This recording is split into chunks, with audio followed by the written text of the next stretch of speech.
OTB AM. With Gillette, put your best face forward with our new and improved razors. All right, it's 7:30. It's Tuesday morning. You're very welcome along to OTB AM. It's Ger and Owen with you all the way through until 10. If you've got something you want to get off your chest, have at it. The YouTube comments are alive.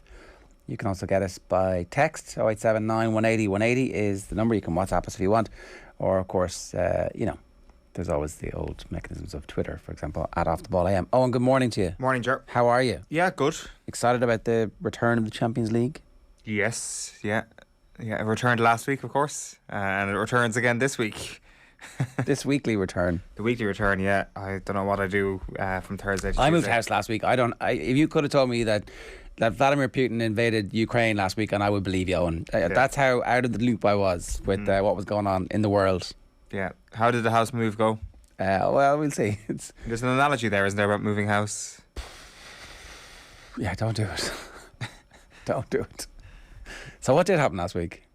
What did happen last week? Well, you had Liverpool in action last week. They were other teams that play football, mightily impressive. Manchester City were even more mightily impressive in their 5-0 win against Sporting Lisbon. But Liverpool were the story of last week, weren't they? It was like, oh, they're all in on the Champions League now. I mean, because the league is over. Milan to the sword, and the Premier League is over. They can finally decide that those eggs that are in the basket of the Premier League don't need to be in that basket anymore, because Manchester City are going to run away with this thing. Eggs in the basket. And I say that as if we weren't saying that ourselves. We all thought that it was completely over. So that's what happened last week. That's good. That was your good recap there. Yeah. On the English sides anyway, and the Premier League. Yeah, excellent. Okay, there's lots going on today.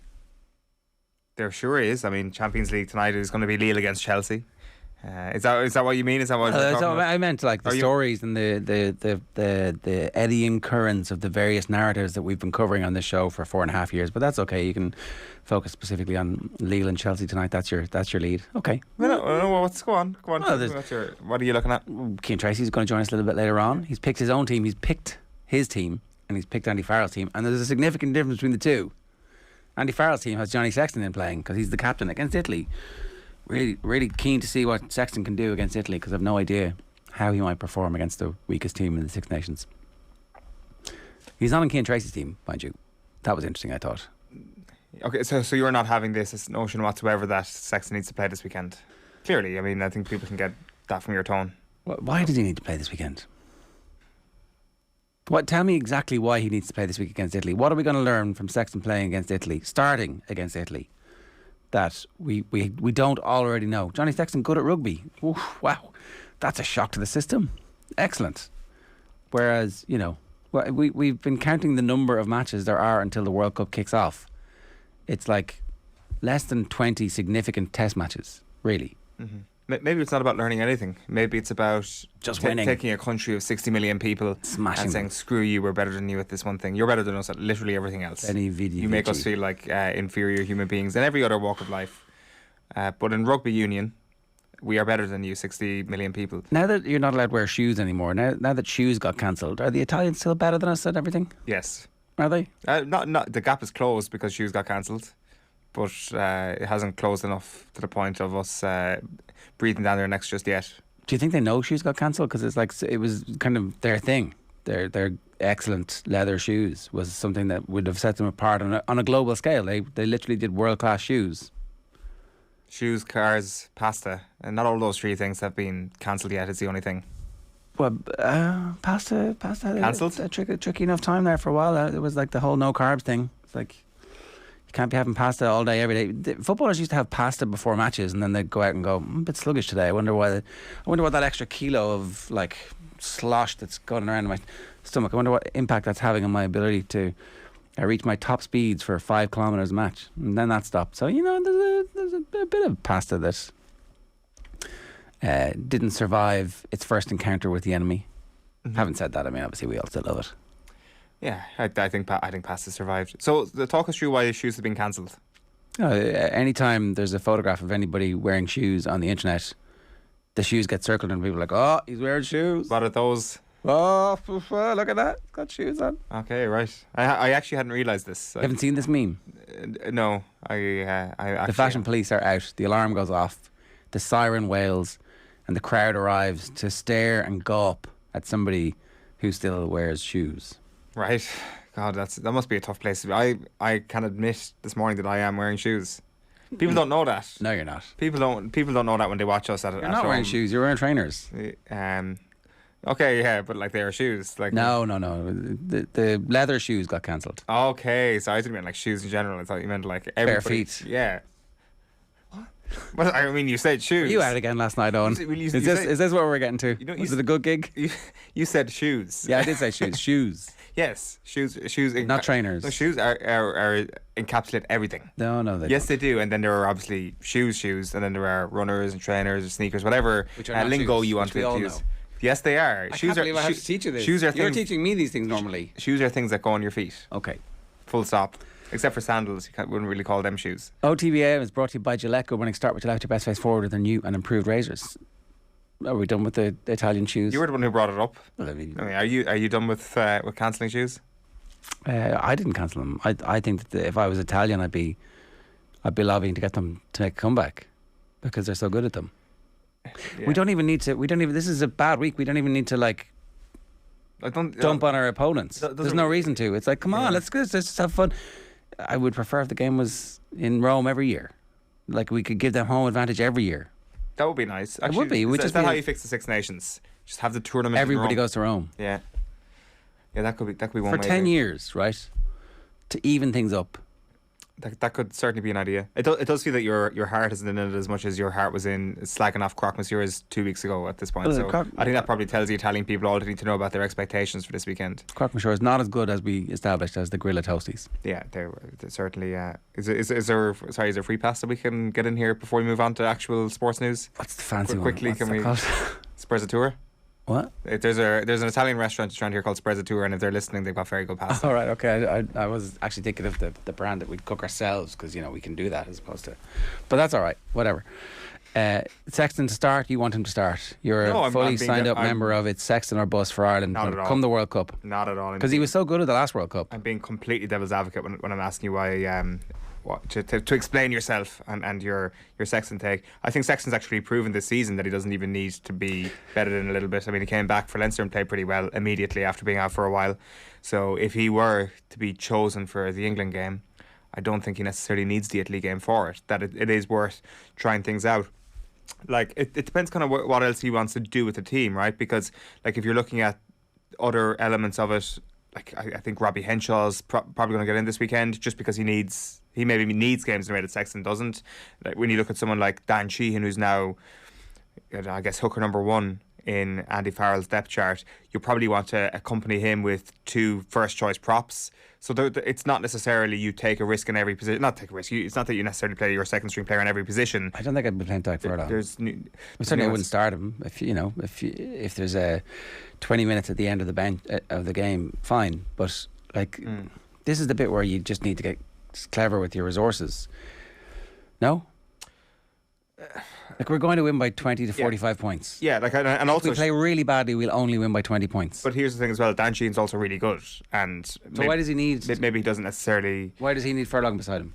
I give Dan Sheehan a game because he's only getting up to speed with international rugby, and you want him to understand exactly what it's like. A bit more, but like he's going to be fine. Maybe you don't. Maybe it's Healy and Beelan beside him, and maybe that's the front row. That's totally fine, and that's the way he sees it. I'm just saying that it's different, maybe with the out half position, that in a way that maybe your front row isn't. That I do think that it's going to. I think for Sheehan, you pick a second row who he's familiar with. So you pick James Ryan and you let him captain the side because that's like a big moment for him again to captain the team back to back, an opportunity for him to get that bit more experience. I see that. Like I'm not saying it's a full subs team playing, but I definitely you're getting players game time who've been in Portugal, who've been in the squad. You're getting the opportunity for them. Let's see Balakoon again. Yeah. Like James Lowe is back. He's in Keane's team. Yeah. You want to see it like the players that are kind of like first choice as well. I guess Furlong does play into that. I guess there's not much to be learnt about them. Like one of those players as well is someone like Hugo Keenan, who is going to be first choice 15 for the next little while, regardless. So this would be the perfect week to try out someone like Michael Lowry and to see what they look like at 15. But I guess just the point I'm making is that to try out somebody at a position and to give them a full crack at the whip, it's nice to have first choice players beside them. But maybe Italy are so bad that that's actually not a requirement. So I see the point you're making, that you want to give people the opportunity to play in a combination that would look like a combination that you would pick in a big game. Yeah, so it's not just everybody new. You're not going to have 15 new players all burst through at the one time. Chances are, when it comes to the World Cup team, there will be 3 or 4 players that are different, barring injury. Like I know in Cian's piece as well, he's talking about the possibility of moving Doris over to 8, Byrne back to 6, and seeing what that back row looks like. That'd be pretty interesting. Yeah. Obviously, like, I mean, it's maybe put Coombs in there. Coombs is definitely somebody that I think we were all pretty excited to see once the Six Nations squad was announced. But once these squads get announced, the thing that we're most excited about is the guys with the asterisk beside them, or 2 or 3 caps, and we're like, okay, this is going to be very interesting to see how they get on in an Ireland camp. But as it turns out, they rarely get meaningful game time, so it becomes a big talking point at the start, and then we kind of forget that these players are even in the squad. And Coombs is one of those people. Hume is one of those players. But as I say, I wonder, is he going to try and get Henshaw up to game time? But it could be Henshaw and Hume. That might be interesting, wouldn't it? Yeah. Like, so it's there's a multitude of different constellations that he could go with this weekend, and I guess we might learn a thing or two about what he's thinking or what he sees the future as by his team selection this weekend. Maybe they pick the team that they want to play against England to give them a run out together, so that their confidence is really high going into the England game. You know, I can see how you would make the case for that, but it doesn't feel like that's the best long-term thing to do. Like, England are in a situation where we're going to go to Twickenham, it's going to be a close game, and like, whether or not the team played against Italy is not going to be the defining characteristic of that game. Whether or not we play well on the day will not be decided by somebody had 80 minutes against Italy. So, like, get as much experience into the team as you possibly can. Put people under a little bit of stress where you're a bit inexperienced, so we're going to put you in against this Italy game, as stressful as that can be. Like, the week off after Italy in many ways actually kind of makes this not ideal. Or else it's just a sort of open season for trying things out this weekend, I guess. Right, OTB AM is brought to you by Gillette. Good morning. Start with Gillette. Put your best face forward. Their new and improved razors. Here's what's coming up between now and 10 o'clock this morning. We'll bring you the power rankings in a couple of minutes. Michael Maher, the London coach, is going to join us at 8:10. Native born son of London, and ripping up with London footballers in Division 4 at the moment. Sports pages at 8:30. Cian Tracey at 8:40. Graham Hunter at 9:10 to preview the week's Champions League action and some highlights from Monday Night Rugby yesterday. Right. Do we want to talk a little bit about the fact that maybe the island of Ireland is going to have a quarter of the games of the Euros, according to a leaked memo that the political correspondents are getting access to ahead of something going to government today? You buying this? Like, it's interesting, isn't it? Like, my first thought is, what's the feasibility of this, and who's actually going to host the games? And the other thing is, when do we talk about the island of Ireland? When it suits us. Yeah. When the politicians are selling a dream to taxpayers in the Republic, they're like, oh, this is an all-island thing, and we're gonna end up, this will be all. When else do we talk about it? Are we allowed to talk about the fact that we would like qualify for a tournament? A United Ireland? Is that we're not allowed to talk about that because that's a political hot potato? Oh no, sorry, we're all agreed that we do want it at some nebulous point in the future. This is just for me. Like, it's on the front of the Examiner. Paul Hosford has it. I haven't seen it anywhere else, so it's a good scoop in terms of somebody in the political world has decided to get this story out there. And will there be a quarter of the games on the island of Ireland? And what does that mean? Is it Casement Park? Because it can only be Casement. It's great news for them. I would certainly... Ulster GAA are doing a great job of making sure that is front and centre of this. And I'm 100% behind the redevelopment of that. And if that's what this is, and then it is a genuine island of Ireland benefit. But, like, are we... What are we doing here? You're excited about this. You think it'd be great. I don't like. I'm not sure where you got that impression from. That's a question. The whole idea of us hosting the Euros in the first place is not something that's necessarily exciting me, because it feels that we've kind of been down this road before. We've got a lot further down this road in a more real sense. I would have said even with like the Rugby World Cup bid, because that felt like an Irish bid, again, Island of Ireland stuff, but an Irish bid as opposed to us being a part of something. Granted, it's not as uninvolved as, say, the Euros bid was. And I guess in a way being uninvolved is a good thing, because there isn't as much of a cost on it as there would have been if you're the main host for this. A quarter is a big enough figure when you're thinking about it.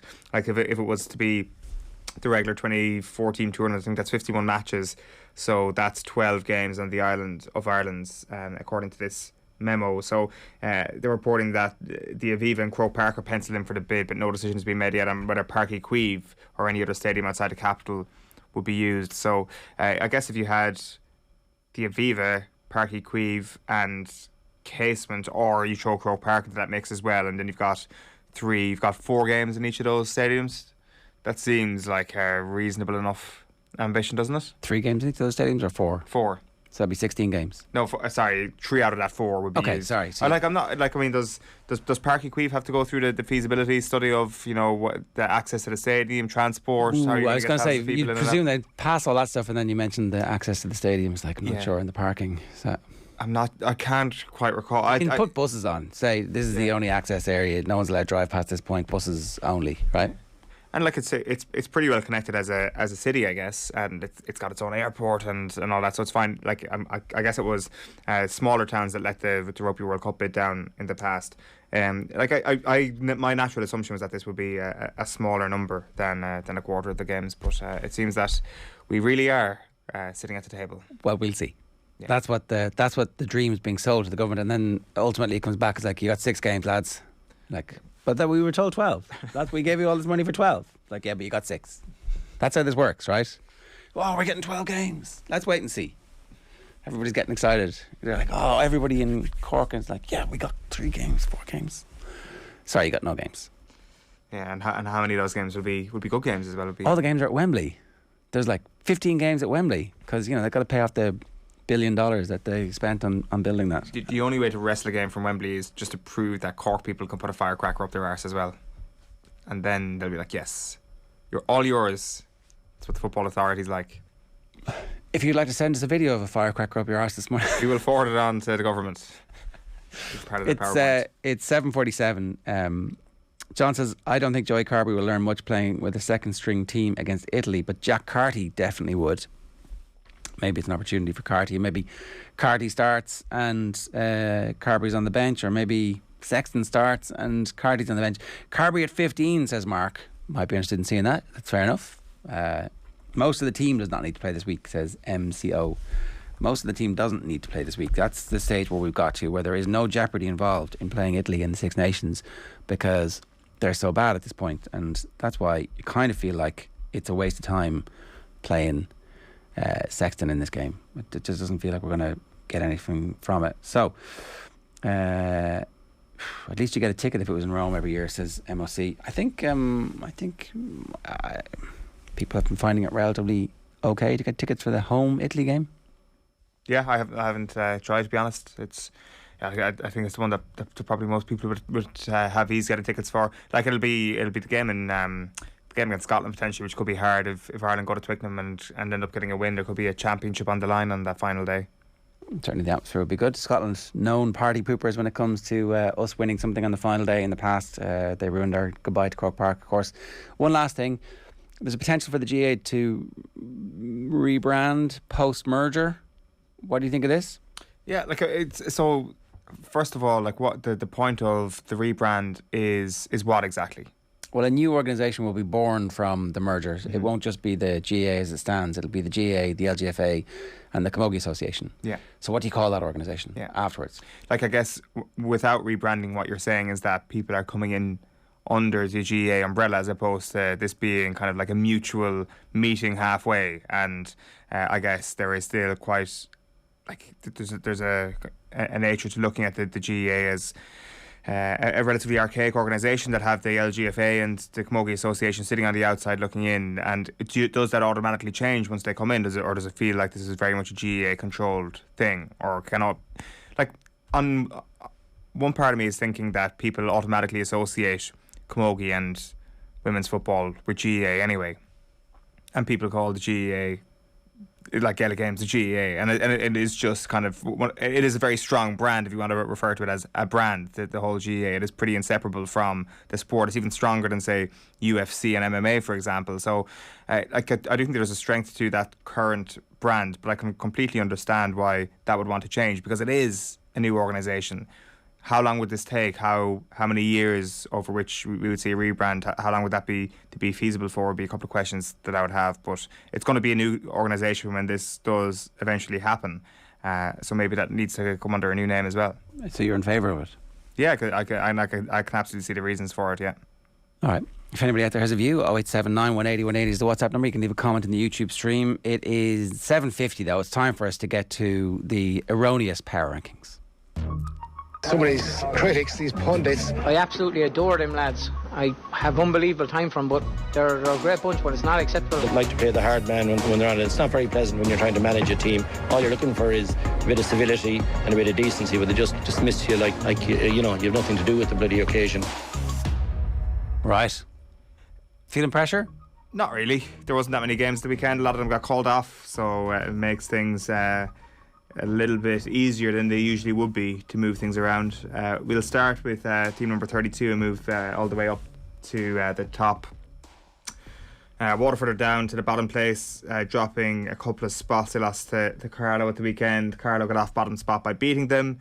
Wexford are up to 30th as well. Then Tipperary are down. They didn't play at the weekend. You've got Leitrim there at 28.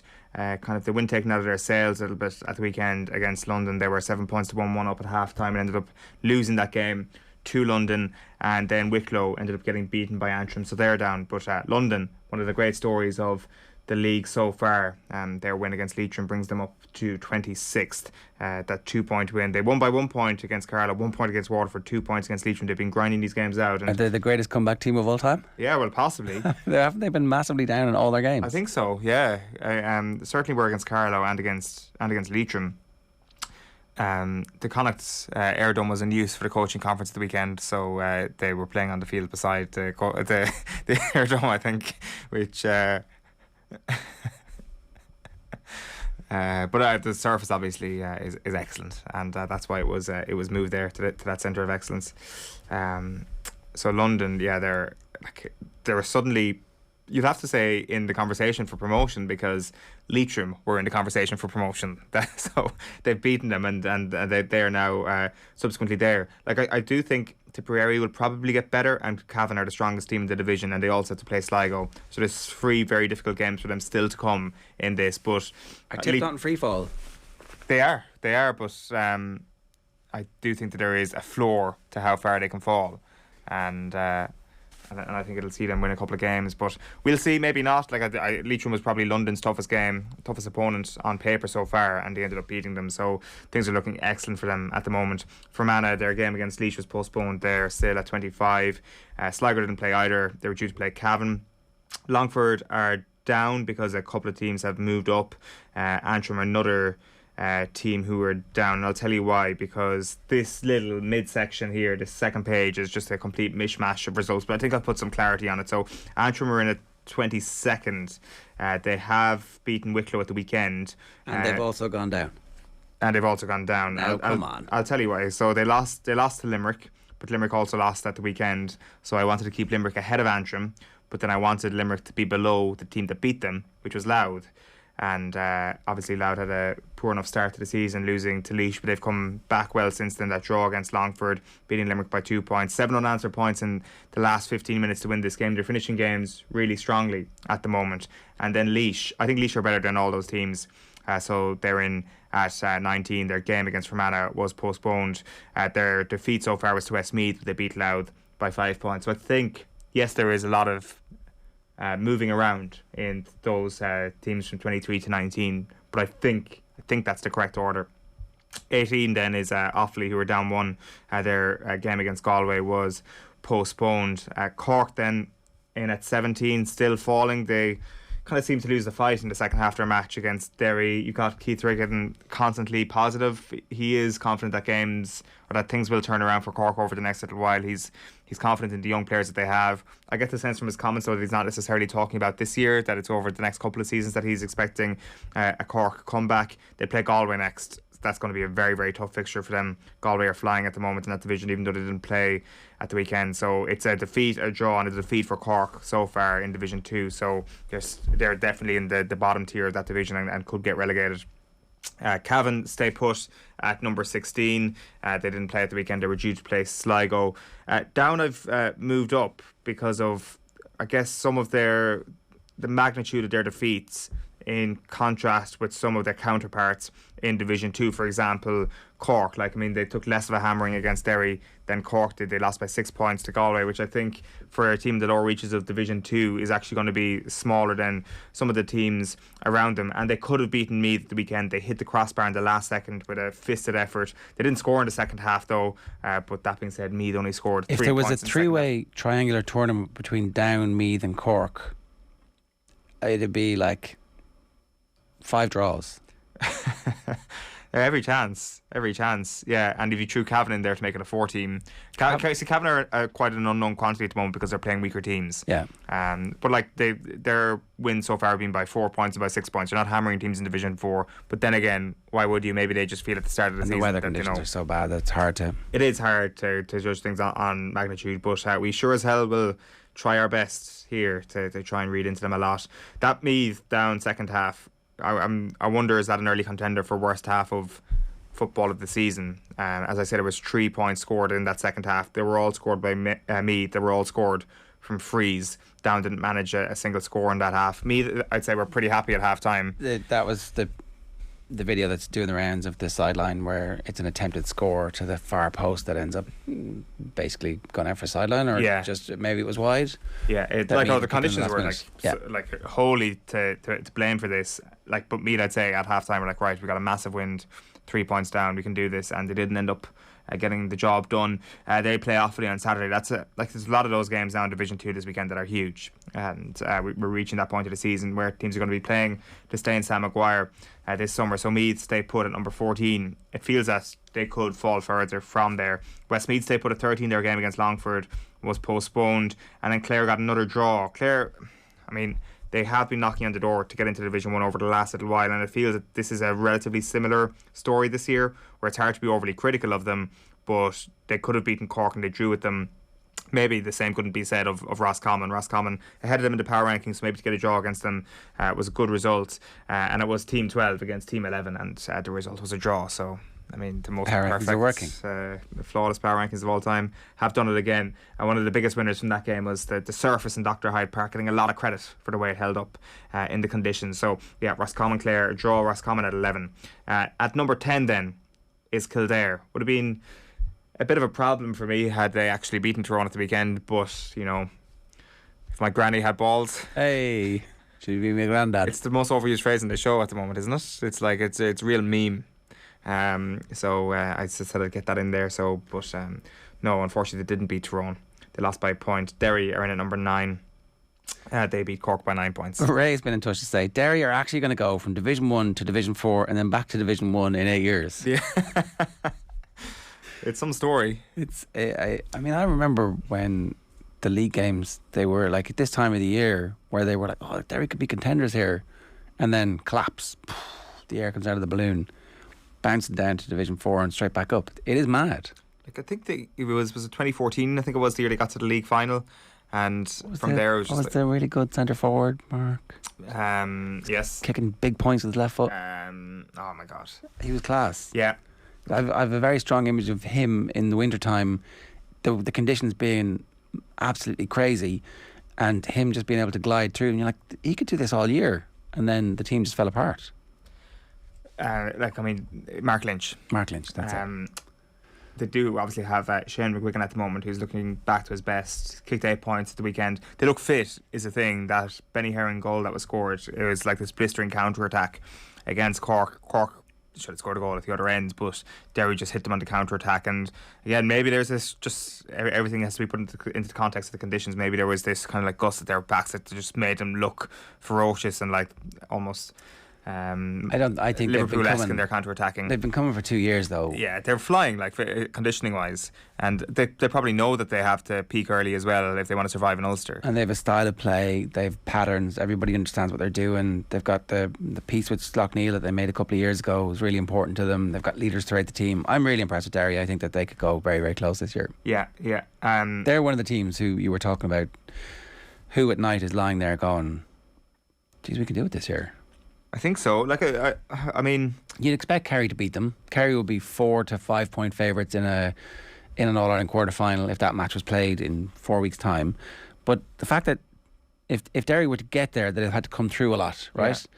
And they'll be battle hardened in a way that I don't think Kerry would really like to play Derry in an All-Ireland quarter final, where Kerry have cruised through, whooped everybody in Munster, and we're superstars, we're the Harlem Globetrotters. Like, yeah, well, this isn't.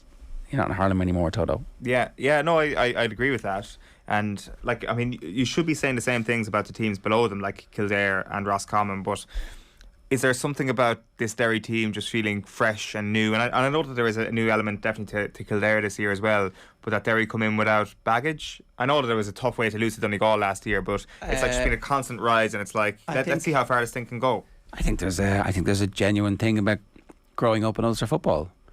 You learn how to be flinty and chippy and hard to beat and aggressive in everything you do, whereas that's not the case.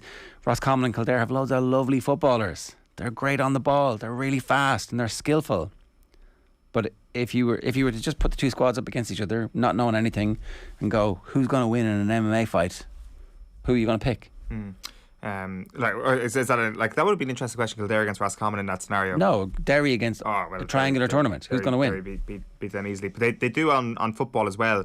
Like, it's interesting looking at the recent history of Kildare and Roscommon. Like, and if you're eyeing up one of those top teams, like Kildare and Roscommon have both proven that they can do it against Mayo, for example. And I know maybe Mayo's not the litmus test. Maybe Kerry and Dublin are the litmus test in Tyrone, but. Because Mayo have had a habit of getting to an All-Ireland final and then the following year maybe disappointing a little bit or just kind of hiccuping their way through the qualifier, certainly in that those mid-2010s period. And maybe that's not the thing you judge them by, but they have shown glimpses in the past of being able to show up on the big day. The problem is the very next day they would collapse and they would have a poor result, and I think those same failings probably exist for them there. But can you put them into that category of teams who are going to bed at night dreaming of Sam Maguire? They might be deluded, but I think they can possibly dream. Derry may be less deluded, and I think that they'll quite possibly cause a scallop in Ulster this year. Galway didn't play at the weekend. They're still in at number 8. Like, it would be a surprise at this point if it's not Galway and Derry going up. I know that it is competitive, and I know that Roscommon and Clare will have something to say about that come the end of this, but it does feel that Galway and Derry are just a couple of inches ahead of them at the moment. It'll be epic if they don't. Somebody will do something amazing. That's what it's going to take to stop those two. Yeah. Donegal are kind of one of the big fallers up here, to be honest. Like, this has happened because Michael Murphy wasn't playing at the weekend, but there is a future coming. Michael Murphy went off. There's a future coming. Okay, I finished that. Go on. There is a future coming where Michael Murphy will not be injured and will not be out for just 1 or 2 weeks, and Donegal will have to play without him. And they just look completely directionless without him. He is the most important player to a singular team in the country. Like, you take him. But that's fair enough. Okay, out of any, he's an all-time great. He is, but there are other all-time greats playing football at the moment as well. And you take them out of their team, they don't have the same impact. He has the most impact on their team, more impact on one team than any other player in the country. Like, David Clifford didn't start on Sunday, for example. Will David Clifford go down as a better footballer than Michael Murphy one day? Quite possibly. But he doesn't have the same level of importance to his team as Michael Murphy does to his team. What if Shawnee Shea hadn't played? Well, that's actually could be an interesting conversation. Is Shawnee O'Shea more important to Kerry than David Clifford is? At the moment, you'd say, given that... The freeze. Well, and also, you can stop the ball getting into Clifford. When Clifford gets the ball, it's almost impossible to stop. But you can't stop the ball getting into him. The main conduit seems to be...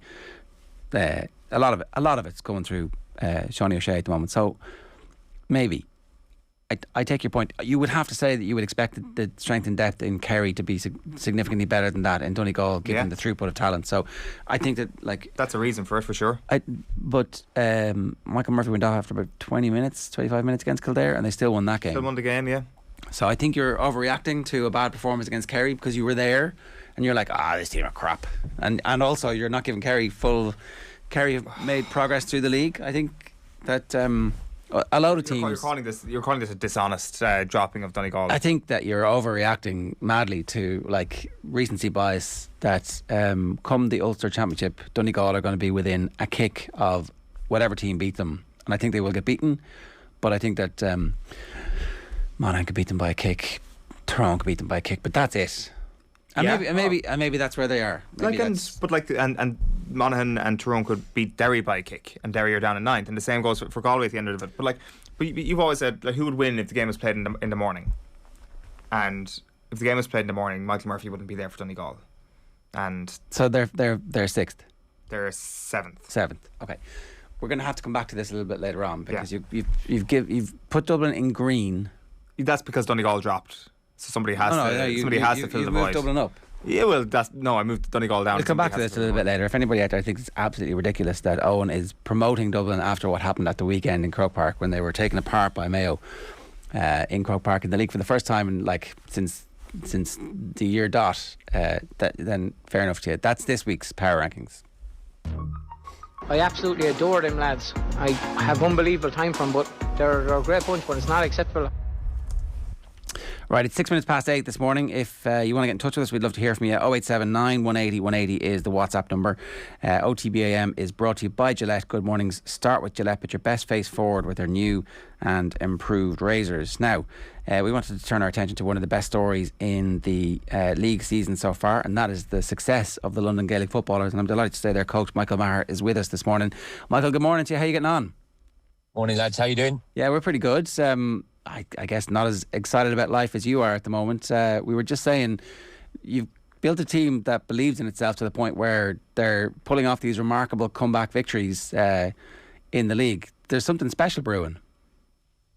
Yeah, look, they're a great group of lads. We have come back in all 3 games. I think conditions dictated a couple of the games.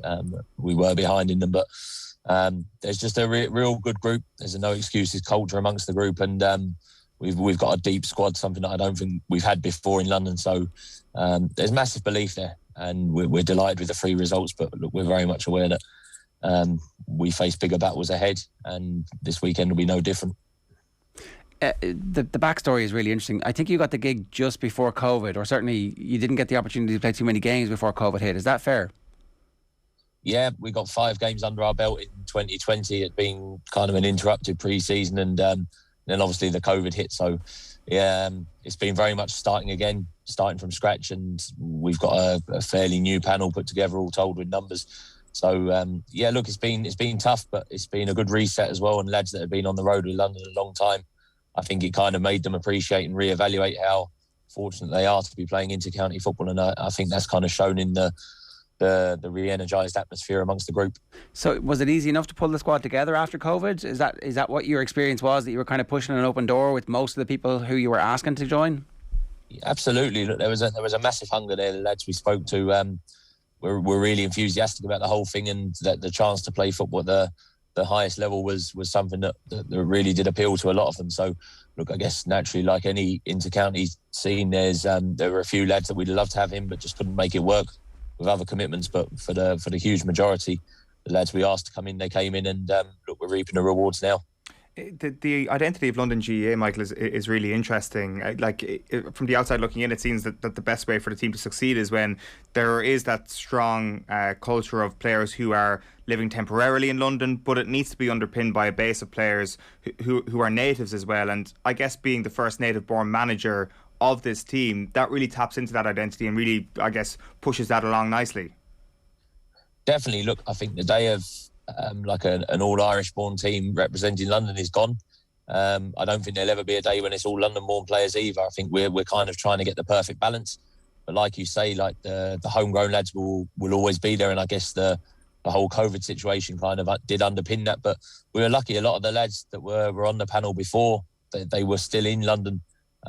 So we've got a good blend there. We've got 10 London-born boys in the extended panel of 35, which is a good number. We've got an all London-born junior team kind of underpinning the senior team, and you'd hope that every year 1 or 2 would come out of that and feed the senior squad. So there are good structures in place now, but we've got kind of a really good mix of experienced London-born lads.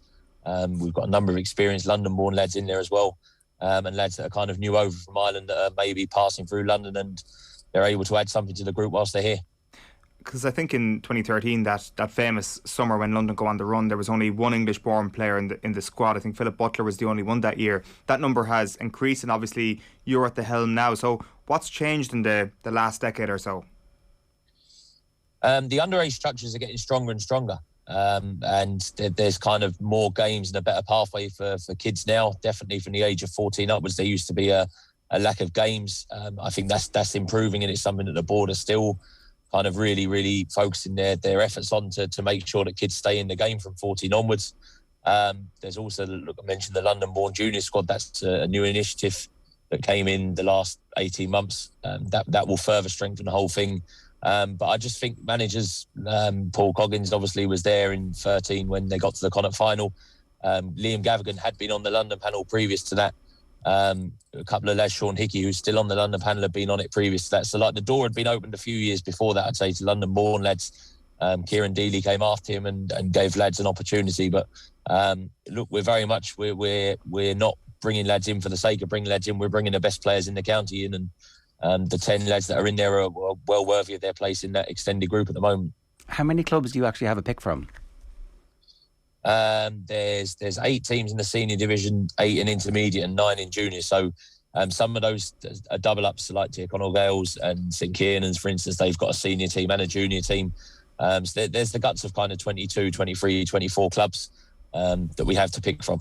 And in terms of the split season, is that all going to work out well for you in the long run, do you think? Or is there going to be players who maybe come over for a part of the year and go back and play with their clubs? Do you have any inkling yet about what the impact might be?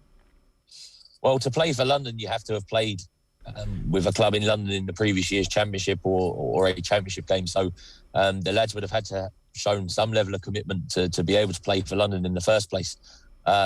But I think the split season is a good thing all round. It means the clubs have got kind of a defined period of time where they know they're going to have access to their entire panel. But over here, the clubs are looking to get up and running at the end of March, kind of with knockout cup games. And then whenever our involvement in the championship finishes this year, hopefully we go deep into the summer, fingers crossed. But look, we'd be all back playing club league games with all players kind of guaranteed from the end of June, early July onwards, with the championship then to follow. So I think it gives clubs a chance to build their identity even further, whereas before kind of it dragged out a little bit longer. So I think it can only have benefits for the entire 32 counties that are involved. And the other thing obviously that's coming in is the Tailteann Cup. Is that going to be a big opportunity for you guys to showcase deeper and hopefully have some home games in front of big crowds?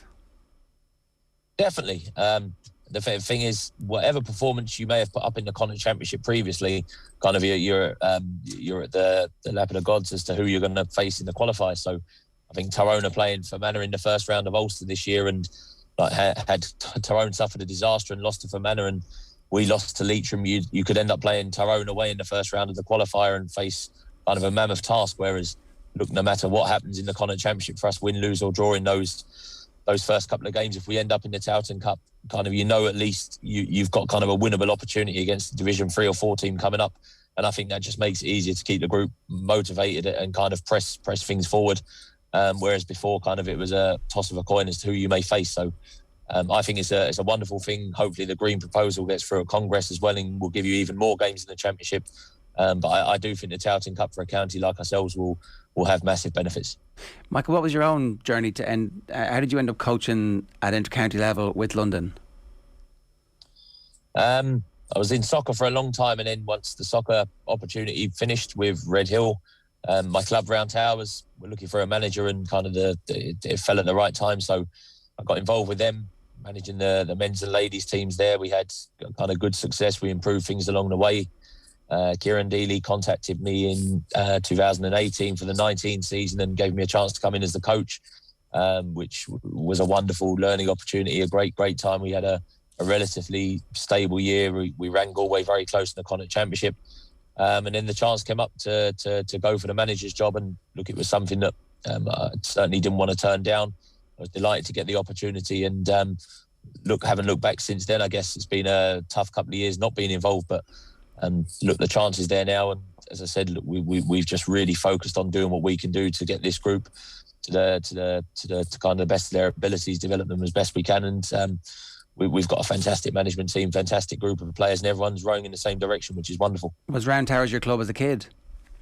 It was, yeah. Round Towers in football and Cian Tracey's in hurling. And pardon my knowledge of London geography is terrible. Whereabouts in London is that? We're South London. We're down in Mitcham, down near Carshalton in Surrey. So we're a long way south. We have long journeys for most of our games, but wonderful opportunity. We've a good club there. We've underage structure, a ladies team, men's team. Was great growing up, kind of being involved in the GAA. My dad was heavily involved as well, so it's great to kind of have gone full circle now and be at the top end of it, where I'm able to kind of make an impact from the top and hopefully keep the club growing strong.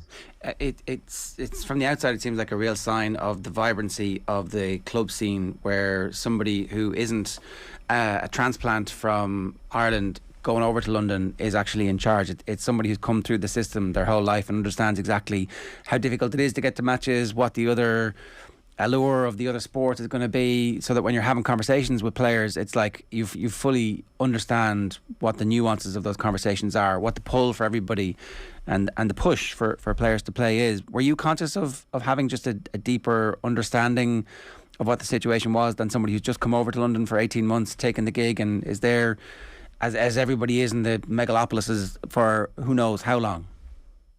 Definitely. I think having grown up in London, it helps you understand the kind of the scene a little bit better. But in fairness, like Paul Coggins has been here a long time, Kieran have been here a good while before me. So neither manager was kind of like a blow-in Noel Dunning before them. I think the one thing that we kind of try and do as a management team is appreciate the difficulties lads do have in London with their jobs, the distances like they do have to travel, and the kind of the awkwardness of getting to training just with the transport system here. And look, we try and be as open as possible with the players, and we ask for their commitment and flexibility. If they can't make training, that they do catch up sessions. And look, we've got a really good group of players. They rarely miss trainings. We've been very lucky in terms of the games. They've all been available work wise. So we do have a good understanding that there can be difficulties sometimes, but look, I think being London born does help to a degree, but does it have a huger impact? I don't think so. I just think whoever's in place just has to understand that lads are in a different city, and maybe their employers aren't as understanding that they need to get out on the dot of 5 to make training at 7:30 as they may do if they were at home in Ireland. But look, it's one of them things. It's just a small thing we have to get over. I did see as well that you've made access to your games free in Ruislip throughout this National League campaign. How important is it that the next generation and that people around the community in London do see what's happening at the moment, because the team is successful right now? Big time. The board deserve massive credit for that initiative. It was wonderful. I think there was the guts of 1,000 people in there for the Waterford game. The Mayo hurling game the week after, there was 600-700, and there was a horrendous weather conditions that day. It's fantastic, and just to see a younger generation of players coming in to watch the games is wonderful, and that's always something that I've got my eye on, that the next batch of kids coming through, the ones that may be pulling on that shirt in 15 years, they're out kind of watching today's heroes. So look, it's wonderful. It's great to have noise behind you as well. I can remember going out to watch London in the National League myself growing up as a kid, and there may have been 150, 200 people there. So it was great to see the stand full.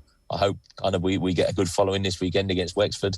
Look, the board deserve massive credit. They had go games on at half time, and it was lovely to see the kids out on the pitch. And I think as a kid, when you know you're getting an opportunity to play on the best ground in the county, it's just another pull to get to that game. Was promotion a target at the start of the year, Michael? Because it's all of a sudden become a conversation now.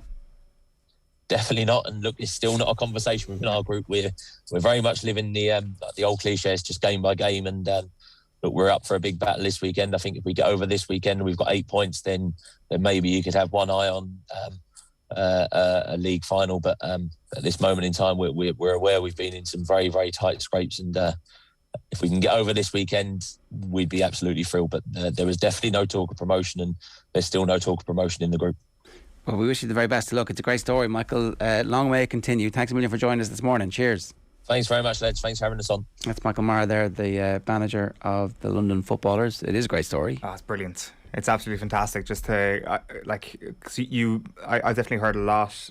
Just having family over in New York about how the next generation there are kind of taking up the mantle, and there's a lot of native players who are playing the sport, picking it up, and obviously the best athletes are going to be, I guess there'll be a lot of competition for their services when it comes to trying to get scholarship for colleges and all that sort of stuff, and it makes a lot of lucrative sense for them to not play Gaelic games, whereas in London maybe you don't have that problem where there isn't the whole collegiate system with athletics and all that, so maybe there's actually a bigger prospect for London to have more native players over the next little while, and that's how these teams go to the next level. They've got something that the other Division 4 teams don't have, which is a gigantic population base. Yeah, well, you also keep seeing that the teams doing really well at Fela. If you could just get a couple of those groups to come through together at the same level. I mean, obviously, Fela is not inter-county, but great players have come through that age group and had good times and experienced it, and they get to go away, and so it would be pretty amazing to see them become competitive. But the barriers are so huge, like the journey time, it's kind of Mayo-esque trips to training for some of the players. Luke says, Michael Maher, round Towers legend. I did want to ask, is it Maher or Maher? Because, Johnny Maher from the Smiths was Maher from Kildare. Oh, really? Miles from Athy, yeah. There you go. I didn't know it was ever spelt Maher. Well, yeah. Right, okay. Manny and Johnny Maher's Maz lived 150 yards apart. Right. In Athy, and then moved to Manchester, and great music happened. Mm-hmm. So weird hearing this accent talk about GAA, says Brown. It's absolutely brilliant. I'm 31. It's one of my biggest hopes that I'd live to 100 and I'll witness a GAA World Cup. Fair play to all involved in London. Certainly keeping the flame alive. We've got to take a quick break. It is 8:21. We'll be right back at the papers after this. OTB AM. This is OTB Sports Radio. Have you subscribed to the OTB Football Podcast? It's baffling, absolutely baffling, because it doesn't make them look good, doesn't make David Moyes look good, doesn't make the owners look good, doesn't make the Premier League look good. I think I said, well, thank you very much, but I don't want to go in those conditions on a personal level. I don't need it. I'm quite a wealthy lad. I've got a very good job on the television where I'm not responsible for results. I'm getting well paid at that. So you can stick your job nicely. And I think that's what he's done. And in my opinion, quite rightly. Subscribe now to the OTB Football Podcast stream wherever you get your podcasts, and download the OTB Sports app. FBD Insurance knows this sound spells trouble for van drivers. But if you're an existing FBD customer, you'll get 15% off a new van insurance policy. It's how we're keeping you and your van on the road. Visit fbd.ie or contact your local branch. FBD Insurance. Support. It's what we do. Terms and conditions apply. 15% discount available on new commercial motor policies only when an existing FBD farm, business, car or home policy is in place. FBD Insurance Group Limited, trading as FBD Insurance, is regulated by the Central Bank of Ireland. Commercial motor insurance is underwritten by FBD Insurance plc. OTB AM. With Gillette, put your best face forward with our new and improved razors. All right, it's 8:22. We can run you through the sports pages. Still to come a little bit later on. We're going to talk with Graham Hunter about the Champions League, and we're also going to talk with Cian Tracey about the Ireland team that should play this weekend against Italy. We can start with OTBSports.com. Matt Williams talking about the worst thing the Six Nations can do is change on Monday Night Rugby. We'll bring you that a little bit later on. The medical staff should have access to VAR monitors to combat concussion. That's Pat Nevin. Certainly it exists in rugby. Will Connor's unfortunately out for the rest of the season with a knee injury. It's a cartilage clean-up is what it sounded like yesterday. And then James Lowe obviously back in the Ireland squad, and we're still running Roy McIlroy's comments because they're so sensational, really. Sports Tuesday, the front page of the Irish Times sports section. No illusion, just simple physics behind Entamax scoring pass to Dupont. We didn't really, it wasn't the grossest injustice that Irish sport has ever suffered at the Stade de France. It's not even close, is it? No, it's. I mean, look, it does look forward. It's just that we're too thick to understand that it's physics. Yeah, Matt Williams has been good on this subject in the past. Like, I remember that there was a kind of a similar pass against England in 2019, and it looked forward, but he was explaining that actually, Didn't we benefit from? Didn't Uge go over in the corner in one of the games that actually would have been a heartbreaking defeat for us? But actually, they could have given it. For the championship, wasn't it 2014? They could have given that, and yeah. we would have been like, well, that's just physics. But then physics changes, apparently. Tuolagi said to flatten anything in his path. Of all of the things that frightens us the most, I mean, if they brought the Vinopola brothers back if they were to reanimate them and put the three of them in the team against Ireland, maybe you'll just do that just to piss us off. Yeah. The husk of the Vinopola brothers still swatting us aside. Yeah, God, I mean, they like certainly that coterie of players would send shivers down our spine. But like I guess the one saving grace is that it's not a World Cup year, right? Desi's Dubs are in crisis. This is the back page headline on the Irish Independent. Desi's Dubs are in a crisis. Ladies and gentlemen, I will bring you back 15 minutes in your life to, if you've just joined us, you missed this, to the power rankings where actually Owen, who's never wrong, promoted the Dubs after they got beaten, dismantled by Mayo at the weekend. There it is. They're in green. Green is good, as we know. Green means go. Green is the proposal we're all going to vote for because it's green. Is that easy? I prefer the proposal red, actually. I prefer the proposal red too, but they made it green, so therefore green for go. No change. Kerry, Mayo, Armagh, Tyrone are the top four. Armagh number 3, Kerry 1, Mayo 2, Armagh 3, Tyrone 4 and Dublin 5. Dublin have been promoted after their defeat at the weekend. No, Donegal have been demoted. But Dublin have gone. What do you want me to do? Just put Donegal at 6 and Monaghan or put them Monaghan and Dublin both at 6 or something and just leave 5 vacant? You could have done that. You could have been creative. You have a big brain. You can fix this. I really don't, but thank you for suggesting that I do. I just think that are Dublin worse than Donegal or Monaghan right now is the question I asked myself, and my answer, I concluded that no, they're not. Right. I weighed it up. Right. Well, what are you googling? You can share it with the room there. I'm just checking results. Yeah.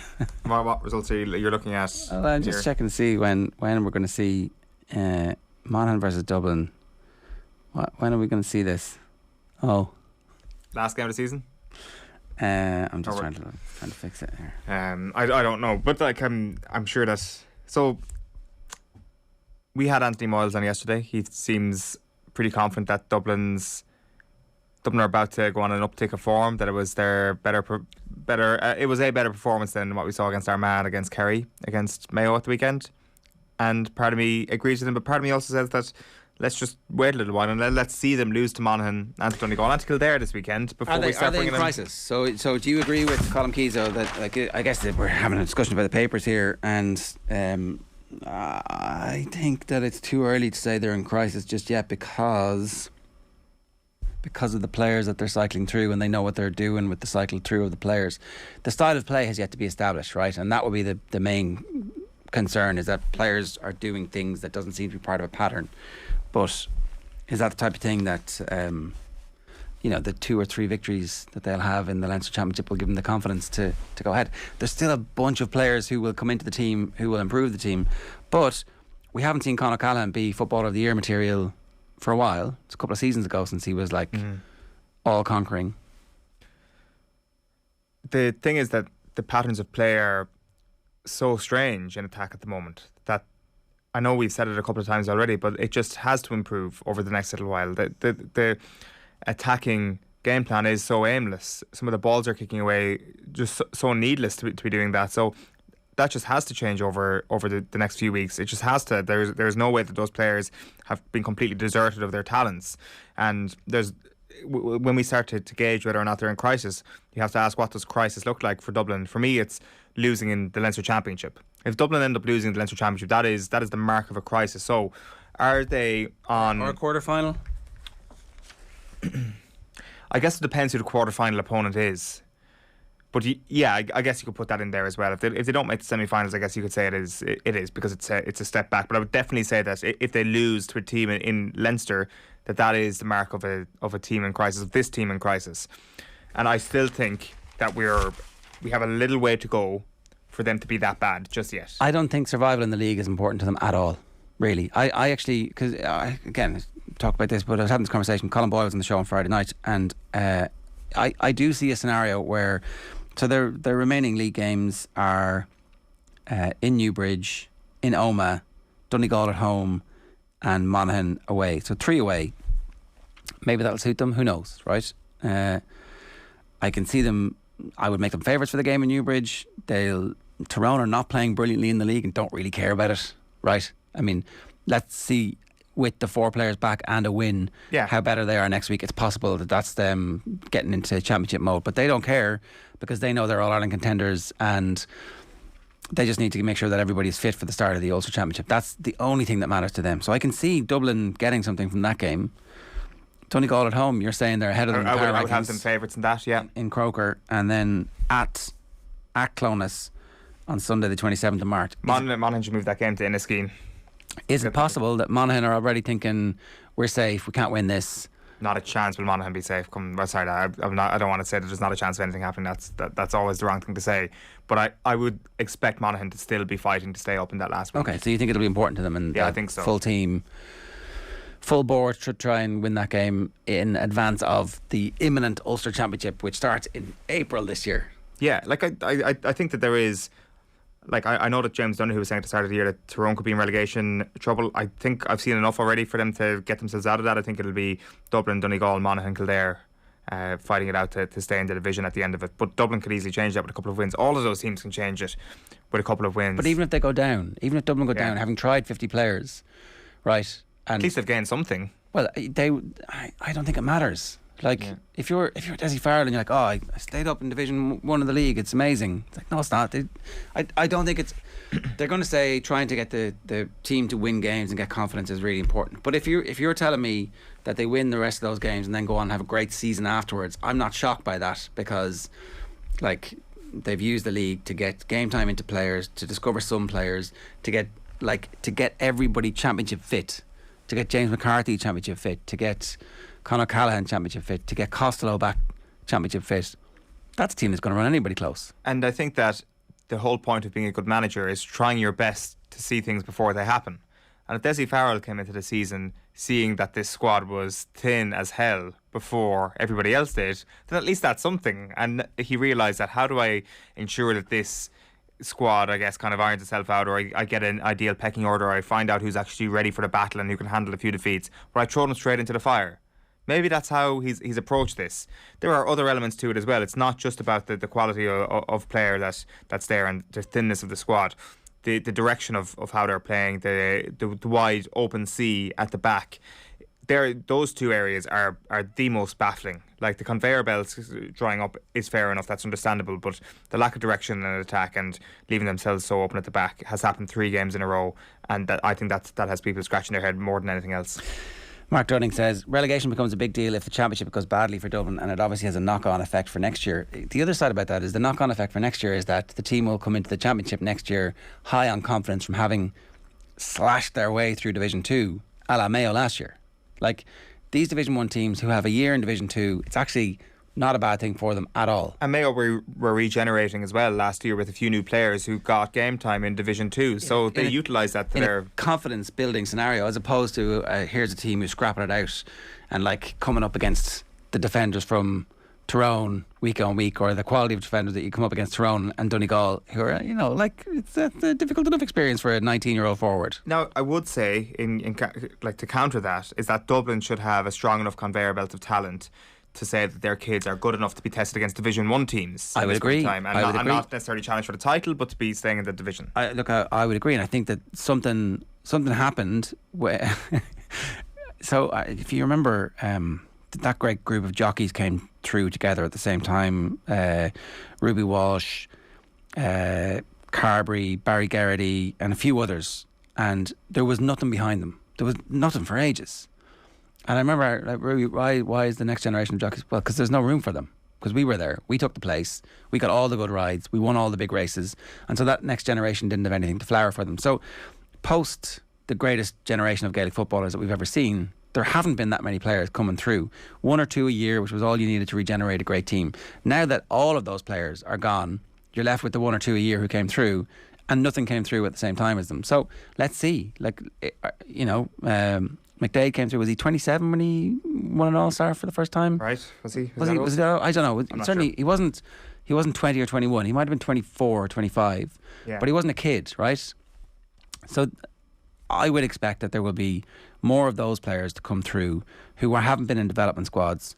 Again, to go back to Boyle, it's like he came in got dropped off the panel for 3 years and then went away and came back and was ready to go as like a 24, 25-year-old. Those players are the ones that Dublin need to find, and that will, I would say, is the biggest kind of untapped, the Moneyball aspect of their selection stuff, because the development squads are producing players who are 19, 20, 21 who aren't quite ready yet.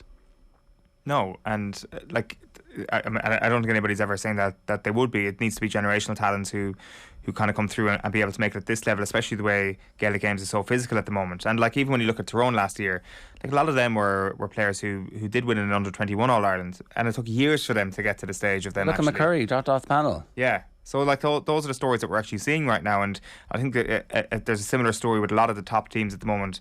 Like I think maybe in hurling, obviously it's a younger man's game, but in this game you're waiting till your mid-20s before a generation comes through, and like it seems that we've kind of like rushed to conclusions on so many of these players, like Kieran Archer, for example. I mean, like the conversation around him now is like, oh, he was a great under-21. What happened to him? It's like, what do you mean what happened to him?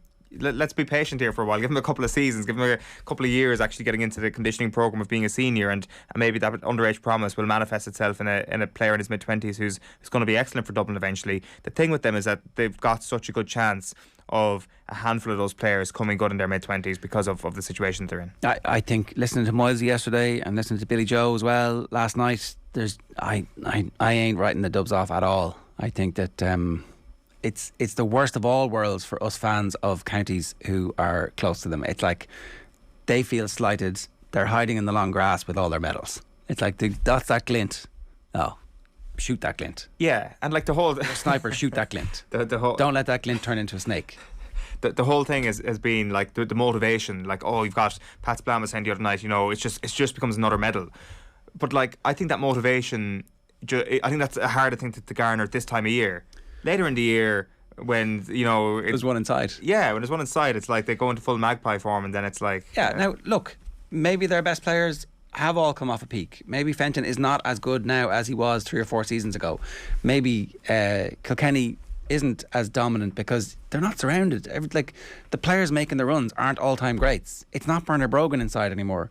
It's somebody else who has to find their own way. So I don't know. I'm talking against myself here, mildly defending your decision to move the Dubs up a bit. Some green shoots, but I still feel like you're trying to poison the well for to do your bit for the Kerry Mafia. There is no mafia. There's always tactics involved. Number one, Kerry, like streaking ahead of everybody at the moment. Early season champions. Yeah, for whatever. They're winning the league the off season, and that's no different to the last few years. We've seen this one before, Ger. Getting ahead of themselves. OTB AM is brought to you by Gillette. Good morning. Start with Gillette, your best face forward with their new and improved razors. You can get involved in that conversation. All the rest of the papers, it's kind of a bunch of different things. Rom-com, Lukaku form, no joke, he wasn't involved, we must solve it. And David De Stea, tab of the morning to you. Keeper ready to remain for life. I would be ready to remain for life. 400 grand a week. Thank you very much. That's like, yeah, absolutely. Can't get it anywhere else. Look, De Gea, good signing for all that money? Or a bad signing for all that money? The Kerry Mafia texting you there? No, actually, it's an Italian restaurant who we may or may not have mentioned earlier on. So, I mean, you haven't pasta for breakfast? Pasta for breakfast, pasta for dinner, pasta for lunch. 8:38 this morning. Carl Malani is with the call. Good morning to you. Morning, lads. How are we? Good. Do you like pasta for breakfast? No. Do you like pasta? After 10 a.m. Are you pasta man? Yeah. Yeah. Italian food is the best, right? Yeah. Italian food is the best by a mile, and it's not even close. Spain, Portugal, that's the hierarchy, and then France. I'll take your pate, France, but that's it. That's it, right? Yeah, like in terms of European cuisine, I think it's definitely number one, right? By a mile, and that's not close. Yeah. You go to a crappy service station on the motorway, and they have this amazing stone baked pizza that they do for you right there, and it's the nicest pizza you've ever had, and it's $1.50. Yeah. Why are you laughing? This is true. I'm telling you truth bombs here. Right. I guess it is no laughing matter. This is quite serious, but it is delicious. Like $1.50 is. We get Papa John's. That's yeah. I mean, nothing wrong with Papa John's. I mean, I'm not a fan of Mr. Papa John. I mean, even stodgy pizza is even nice. It's like not. That's a lie. That's a lie. That's one of the great lies is told. There's no such thing as bad pizza. There is. There isn't. There is loads of. It turns out when you've had the good stuff, can't go back. Yeah, it's unfortunate. Yeah. Right, Carl, sorry, what's going on? Jerry just lost his train of thought. Thinking about Papa John's pizza. Are Kerry top of the power rankings? They are. Number 1. Rightly so. Uno. In terms of news this morning, the island of Ireland could be set to host a quarter of games at Euro 2028. That's if the bid to host the tournament is successful. The FAI, of course, part of a joint venture with the football associations in Northern Ireland, Scotland, Wales and England to win the right to host, and it could be up to 12 games in the tournament's current guise if the reports are to be believed. Elsewhere today on the football front, Vera Pauw's Republic of Ireland round off their Pinatar Cup campaign. They take on Wales. That's in the third place playoff in Spain of that tournament. Heather Payne set to be available. She's recovered from a groin injury. Kick-off for that match at the Pinatar Arena is at 2:30. In the Champions League tonight, Lille against Chelsea. Chelsea have home advantage for that one at Stamford Bridge. Kick-off is at 8 o'clock. Also tonight, in the last 16, Italian giants Juventus go to Villarreal. That game underway as well from 8. Did I not say Lille? Was that not my answer in the quiz? And you were like, oh, not Lille. You said Lens. Oh, balls. Okay. Yeah. Elsewhere today in cricket, big game coming up for Ireland later this morning actually. A place at the T20 World Cup is at stake. They'll qualify for the tournament in Australia if they beat Oman in their qualifier semi-final. That game due to get underway in Oman at 10 o'clock Irish time, and that tournament is later this year in Australia. In tennis, Novak Djokovic made a winning return. He played for the first time since the controversy over his vaccine status last month. He was in action last night. He beat Lorenzo Musetti in straight sets. That was at the Dubai Tennis Championships. Djokovic had his visa cancelled, of course, ahead of last month's Australian Open and was subsequently deported. Andy Murray was in action as well. He beat Australia's Christopher O'Connell at that Dubai tournament. In snooker, Fergal O'Brien in action at the European Masters. That's in Milton Keynes later this morning. He faces Yu Yizhe of China this afternoon. Antrim's Jordan Brown plays the world number 1, Mark Selby. And there's racing today as well, lads. That's at Navan. That's a rearranged card and an 8-race programme there, scheduled to get underway at 1:10. What's the weather like outside? When we were on our way in, it was like biblical. Yeah. Still I think bad? it's a bit drier. Okay. Hopefully it goes ahead. But the weather, obviously, over the weekend was just dreadful, but it's a little bit better now. We should have been doing like weather forecast updates on this show every morning. Could have got a green screen call. Think I could pull it off? I think so. I absolutely think so. Sun. What game were you at the weekend, Carl? Would you believe I went to Galway against Offaly and I was there 10 minutes and then the game was called off? Right.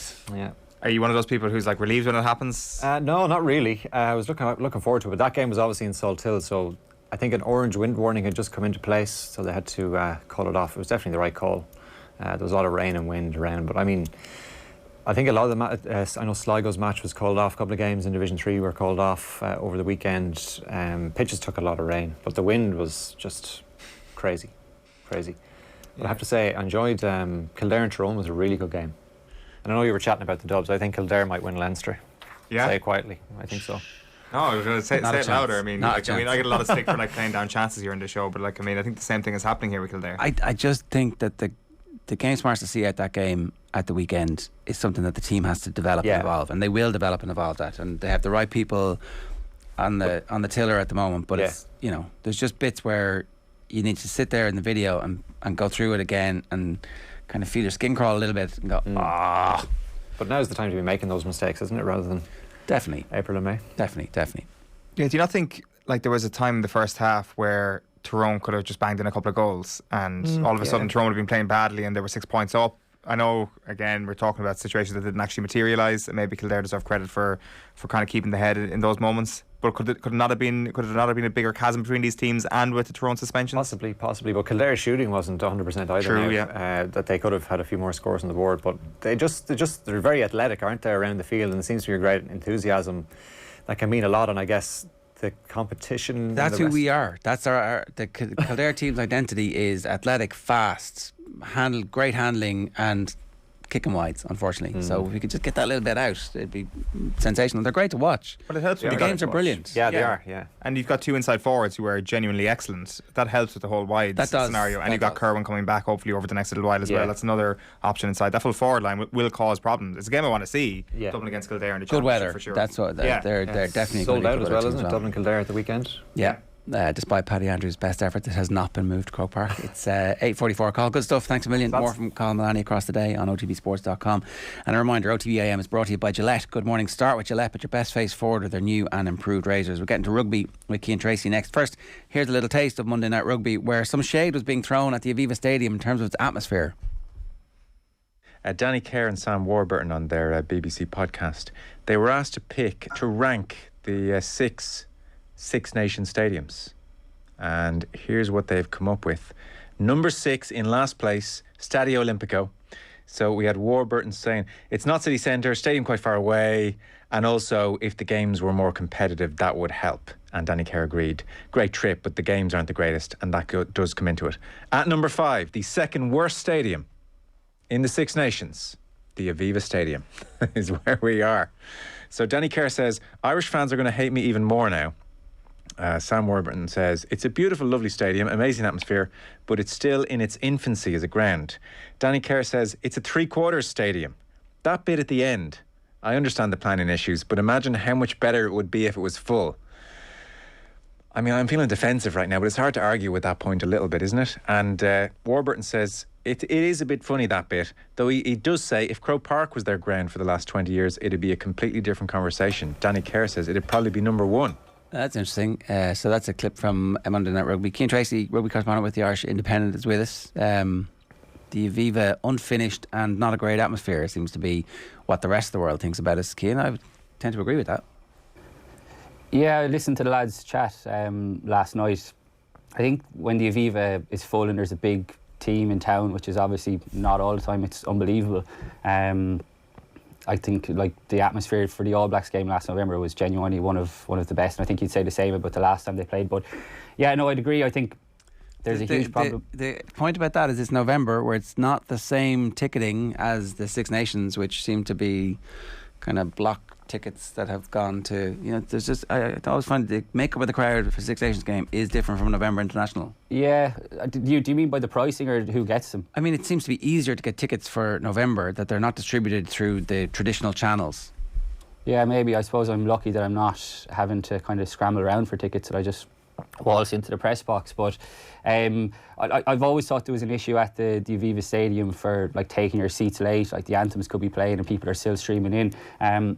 In saying that, I think football's a little bit different, because I've been at the last few Ireland games at the Aviva and they've been absolutely incredible atmosphere. I think back to the Portugal game and things like that. So yeah, I don't know. I think it depends. I definitely wouldn't think that the Aviva is this like cauldron, atmosphere. I was in the Stade de France a couple of weeks ago, and that's another level altogether. So yeah, I don't think teams would be fearful of the hostile atmosphere or anything like that. And yet, our record there is amazing. Yeah, that's true. Yeah. Yeah, I think Declan Lynch was referring to our kind of like love for sawn-off stadiums in this country. People must come to Croke Park and to the Aviva Stadium and be like, what the hell's going on there? Like, what's the story? There's also a huge issue with like people getting points, which I've no issue people getting points, but like honestly, like if you like at the Portugal match and stuff, like if you dip out, the queues for the bars like during the game are incredible. I know the Principality Stadium in Cardiff have addressed this. I don't think you can get a point now anymore after half time to encourage people to sit in their seats. But what happens if and stop puking on children? Exactly, yeah. But what happens if you're 6 or 7 points deep in at that stage and you go to the jacks? It's still this up and down things, and I think that's very frustrating for the people who were there, like not for the day out as such, but genuinely to watch the game. Match, and yeah. I think that impacts the atmosphere too. Too many day trippers at the Aviva is definitely a problem. Look, let's talk about you've done a very interesting experiment. You picked your team for the game at the weekend, and you've picked Andy Farrell's team, and there's a significant difference. I mean, the most significant difference is at number 10. Your instinct at the moment seems to be that Johnny Sexton starts. No, yeah, well, that would for be... Andy Farrell's team. I'm sure Andy Farrell would be delighted that I've picked his team and I've picked my team as well, as if I know better. But, yeah, like, I don't know. They've been a bit vague about Johnny Sexton's fitness, so I think a lot will depend on that. Look, it's a hamstring strain as well. I don't think they'll take any chances, particularly for the Italy game. But I think if Johnny Sexton was fit, my sense is, that Johnny Sexton would play. And that's certainly not the way I'd be thinking. I actually think this weekend, even if Johnny Sexton was fully fit and playing really well, is a no-brainer to give Joey Carberry back-to-back starts. I think one thing that got overlooked when he did get the start against France a couple of weeks ago was that because Johnny Sexton pulled out so late on the Wednesday evening, Joey Carbery didn't get to lead the team for the week, which is such a huge element of being an out half and being the leader. So when they came into camp last week for a mini 2-day camp, it was only 23 players, and on the Friday they went up against the 20s, which is always a feisty session, because the 20s, who are on for a Grand Slam now more than what the senior team are always looking to make an impression. But Johnny Sexton wasn't the one involved in that, it was Joey Carbery. So they'd had their review, Joey Carbery was giving his feedback, and he was going, okay, implement it now against the 20s, who are going to look to smash you. So I think it's an ideal opportunity to go into this week and say to Joey Carbery, yeah, you're our man, you're the man in charge of the jersey. Like Irish rugby speaks so often about, you know, if you're in charge of the jersey, leaving it in a better place and things like that, whereas I think Joey Carbery now is the man in possession of the jersey. I think we can talk about England further down the line, because I think that's a different kettle of fish, and you know, you'll have to take the standard of opposition that awaits this weekend. But if Joey Carbery shoots the lights out this weekend on the back of what I thought played very well in difficult circumstances in Paris, then you've got exactly what you want in terms of Andy Farrell. You've got a difficult selection headache, and it's not maybe as much of a foregone conclusion as what it has been in the last couple of years. We're getting to an ideal scenario here where there's genuine competition for the place, and what you think would be the right thing to do in the short term and the long term is give Carbery another opportunity, not on the basis that, oh, we're taking a risk here. He played against France, the best team in the competition, and played well. He wasn't amazing, but Johnny Sexton's performance, where he was very good, was against a really weakened Welsh team. Like we were saying, you know, marks out of 10, Sexton gets a higher mark out of 10 than Carbery does, if that's your methodology for measuring this. But the context of like going up against the French, who were trying to smash you, and performing at the level you performed, that's far more, away from home, is far more significant than a routine victory against a Welsh side who put the flag up pretty quickly. Yeah, I actually think it would be closer if you were going to think about it like that and doing marks out of 10. I agree with you, as well as Johnny Sexton played. And I do think it's important to stress that I think the gap is still significant when both players are fully fit. But the problem is, as much as Johnny Sexton picks up injuries, so does Joey Carbery, and that's probably why Ireland are in this situation. You know, I thought it was interesting even that Jack Harty, you know, finished out the game in Paris. It was his first time playing since 2019, and we're still talking about the same things. You know, Jack Harty hasn't had enough game time to come on. And let's say Joey Carbery had pulled up after 50 minutes, had got injured. Like, how are you expecting Jack Harty to come on and play a game to that level when he hasn't played for Ireland since the 2019 World Cup? So we're still in this muddled cycle. We're obsessed with talking about it because it just won't go away.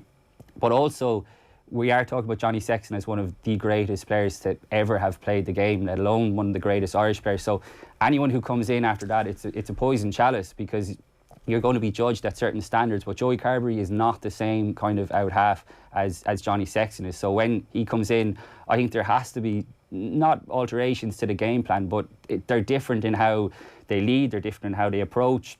Like Johnny Sexton came in and basically, you know, grabbed O'Gara's jersey off him. I don't think Joey Carbery has that kind of same ruthless. Well, he did lose it to him in the World Cup quarter-final as well. Like that, you know, for the Australia game, was it the Australia game? We won it back, and then he didn't see out the competition with it. Like, there's definitely it wasn't this happened one day, the king is dead, long live the king, and that was it. Yeah, and it's funny actually in Paris as well, we've already started to have Johnny Sexton cam, just like we had Rog cam. The cameras panned him a couple of times, and he actually, I was watching it back, it didn't come across on TV, but he got booed roundly the 2 times. Did he? By the French? Yeah, right. Absolutely, which was... I'm surprised they didn't keep going back to him then. Yeah, so you suddenly now you're having like Johnny Sexton cam, and I've listened to Ronan O'Gara talk about this with you guys actually, and you know, when someone is kind of just looking over your shoulder, a presence and a personality is so big like that, I'd imagine it can be quite difficult. And this is Joey Carbery's challenge now. And that's why I think a week like this, when he's told, you're a man, lead the week, like, don't have it like really vague in his head that, oh, we'll see how Johnny Sexton's hamstring is. That's exactly it, isn't it? Back your man. They can't go back to Sexton for the Italy game. It makes no sense whatsoever. You're taking away that opportunity that you're talking about, but you're also taking away the opportunity to say, you're right there now, go for it. Mm-hmm. And that's what he's lacking. He hasn't had a chance to build up the confidence because he hasn't been fit enough, and that's the reality of it. I think if Johnny Sexton had been starting in Paris, I don't necessarily think it would have made a big difference to the end result, because I think you could have had Dan Carter in his prime playing in that first half and it wouldn't have made any difference at all, because Ireland were getting monstered up front. The ruck ball was so slow, and actually Joey Carberry was a big reason why Ireland played their way back into the game, I thought. So if you're going to judge him off that performance, and like, it's Italy as well at the end of the day. Like, I'm sure once the players and coaches are coming out this week, we're going to have to listen to how much of a threat they pose. I had a look there earlier. I think the bookies make it 40 points. Right. Like, we've got to be realistic about what the scale of the challenge is. And even if someone comes in and does play well, I don't think anyone's going to get ahead of themselves either, because unfortunately it is only Italy. Like, I don't think they should play Furlong in this game either. Really, is there any need for us to see what Tadhg Furlong can do in this game? There's definitely some players who you're thinking in the long run it probably won't make that much difference, but an extra week of rest for the England game might give Tadhg Furlong an extra 2% or an extra 3.5 minutes on the field against England at Twickenham, and that might be the difference between swinging the game and not swinging the game. Yeah, and you know what, like, we talk about the out half situation so often, and that's kind of what the point of the piece I had in today's paper. I actually think there's a lot of positions in the Ireland squad where there's issues in the depth chart coming behind them. I think tight head is absolutely one of them. I think loose head is one of them. I mean, for two props to play 73 minutes in the Stade de France, as impressive as it is, and, you know, two like unbelievable players, like incredible fitness, and they were playing really well. That is a worrying sign for me, particularly when you come to a World Cup next year and you're going to be asking these guys, you know, to be playing games every 5 days, and you're talking about a game against Scotland, a game against South Africa, and potentially a World Cup quarter final against France or New Zealand. That is not sustainable to ask a tight head or a loose head to play that long. And you look at France rolling a new front row off the bench after 55 minutes, you know. So there are issues there. I think fullback is another one. I think in the second row, like, the fullback one isn't one that's been actually discussed very often, because Hugo Keenan has been so good. Since he's made his debut in October 2020, he has played all 17 Ireland games, started every single one of them. I think he's been taken off 3 times, and they've all been kind of after the hour mark late in the game. So as incredible as Hugo Keenan has been, his durability, his level of consistency, so impressive. We don't know who Ireland's backup or fullback is, and that is an issue as well. And my concern is that Andy Farrell is going to play Hugo Keenan again this week, because I think the 23 players who were kept in camp last week, that is where the bulk of the team for this week is going to come from. I think the guys who were released back to their provinces are on the back foot, and Andy Farrell loves Hugo Keenan, and like I said, as good as he's been, you've got to find out now who the backup players are. Sorry, go on. I was going to say, like, who is that guy? Because, like, I mean, it does seem that Lowry is the one that everybody wants to see start, and Italy would be a perfect opportunity. But you do get the feeling that if this was a World Cup quarter final this weekend and Hugo Keenan gets injured, Lowry isn't the next man up. It would be if Jordan Larmour was fit, it would probably be him or somebody who has played at fullback for Ireland.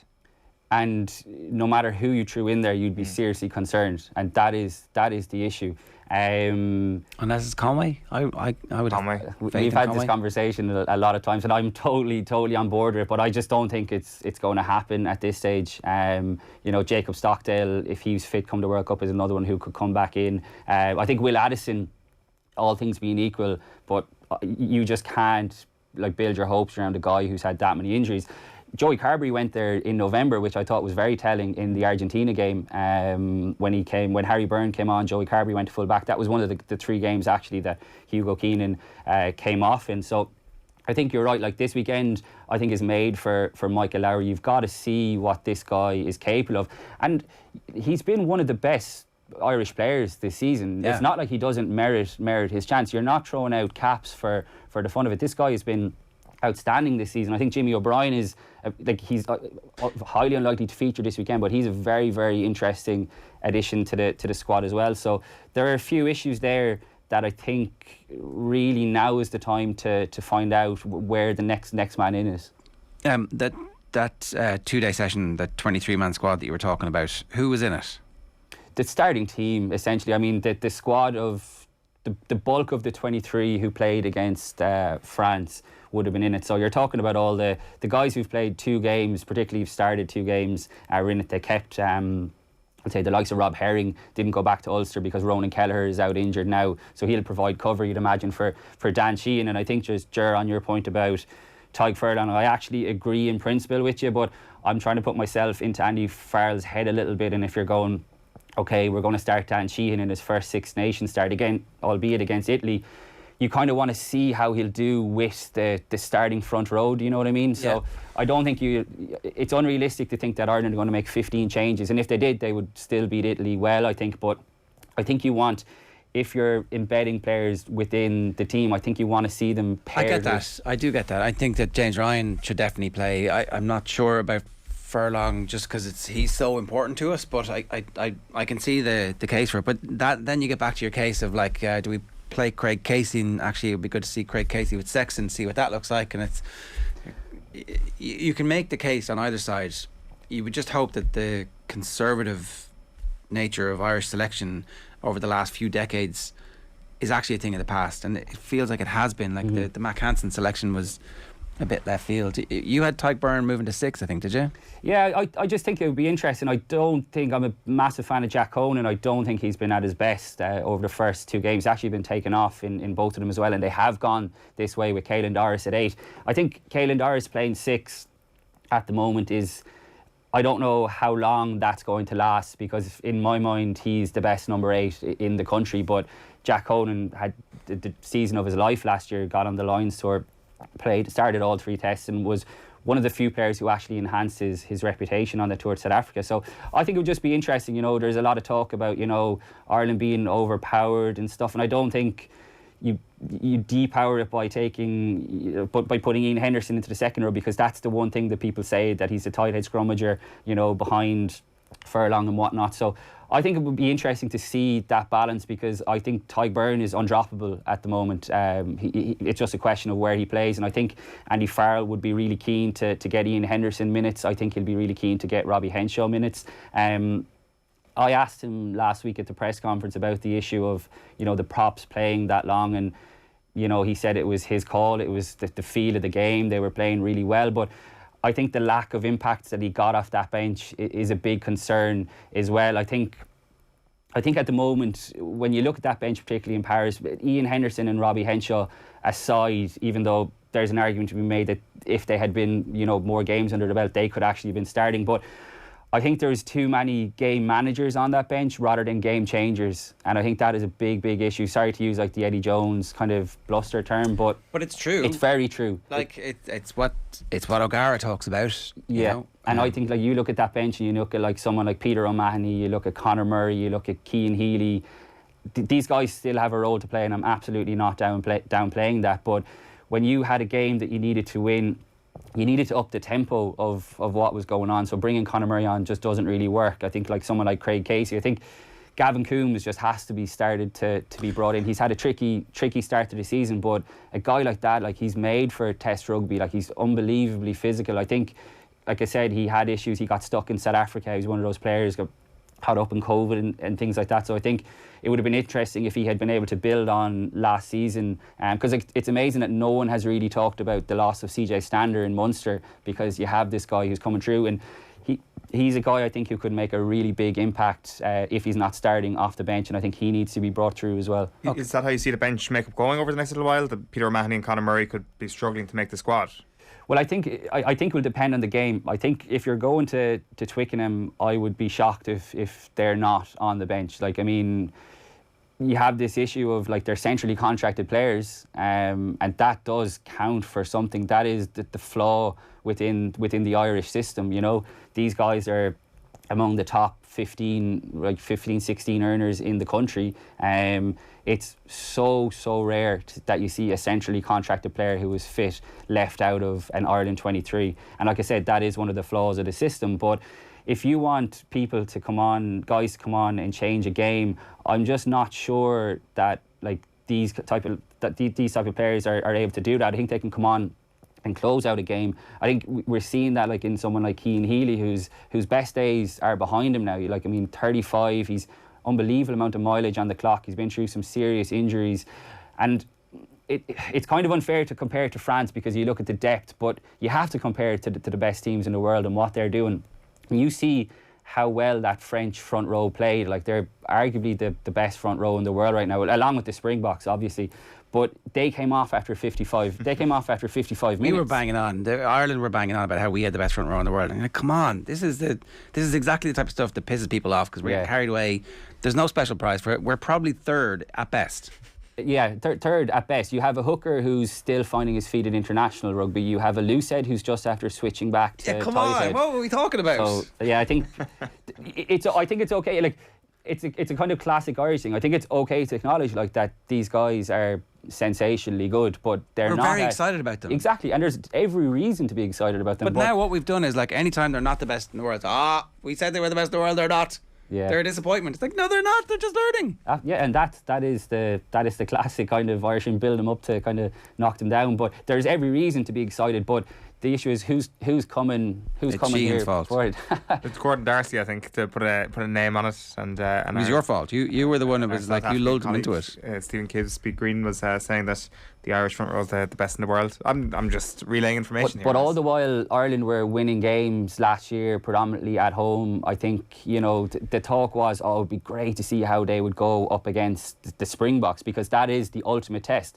But France right now are very, very close to what the Springboks are in terms of their physicality. Yeah. Like, they had a 6-2 split on the bench. Like, that was their version of the bomb squad. Yeah. So that was a test, and I think Ireland ultimately failed it because they came up short. And I don't think it was down to the starting props. Like I said, getting 73 minutes out of them is remarkable, but you need to see guys like Tom O'Toole, like, he's struggling to get his place in Ulster, but like, he's one you'd really like to see push through. And someone like Dave Kilcoyne, like, we know what he's capable of, and I think that would be the argument that Andy Farrell would make against the discussion that we're having here. He would say, well, who are the guys that you want me to play? It's not like you can throw. There isn't a whole bunch of young props coming through, and that is an issue. And it's a bigger issue for Irish rugby rather than directly to Andy Farrell, I think. Yeah, I do wonder if maybe that whole management of the props situation needs to be re-looked at, where we actually send everybody away for a couple of years in their early 20s and see how they get on in England and France, but kind of have some kind of relationship with them. Like, it's obviously not ideal that your first team plays all the big games and your first team provides the first and second choice for the international team as well as for Leinster, so there's not actually enough opportunity for anybody else to come through in that scenario. We're getting better. It definitely is better than it was in previous years, but I think when we were doing our depth charts, Keith Wood made the point that, like, our second choice tight head is actually our first choice loose head in reality. I know they're not going to change him back in the middle of a game, but maybe they will in the World Cup. That is the fear, that they actually could. And if it came to a World Cup and, Tadhg Furlong got injured, that is my fear, that they would go to Andrew Porter, whose body size and everything has changed now because he shed down a lot of kilos to go back to loosehead to allow him to get around the pitch more. That is my major concern, that they would say to Andrew Porter, okay, we need you to go back, and suddenly Cian Healy is in, and then you don't have this super dynamic front row. Like, it's the same in Munster at the moment. Like, they have two really exciting tight heads who it feels like have been coming through for so long, and Keenan Knox and Roman Salanoa, but they can't get in ahead of Stephen Archer and John Ryan because their scrummaging is deemed not up to standard at the moment, and that's like a reflection, I think, of the bigger issue in Irish rugby at the moment, that you just don't have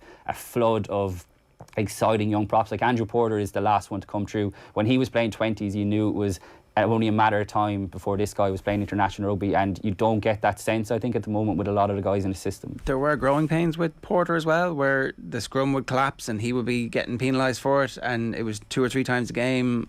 Not every game, but like, certainly you just have to bite the bullet and say, we're going to give you 10 games, and at the end of that you're going to be part of the cycle. That doesn't happen if everybody plays 73 minutes, and that's why it'll be interesting to see what happens this weekend.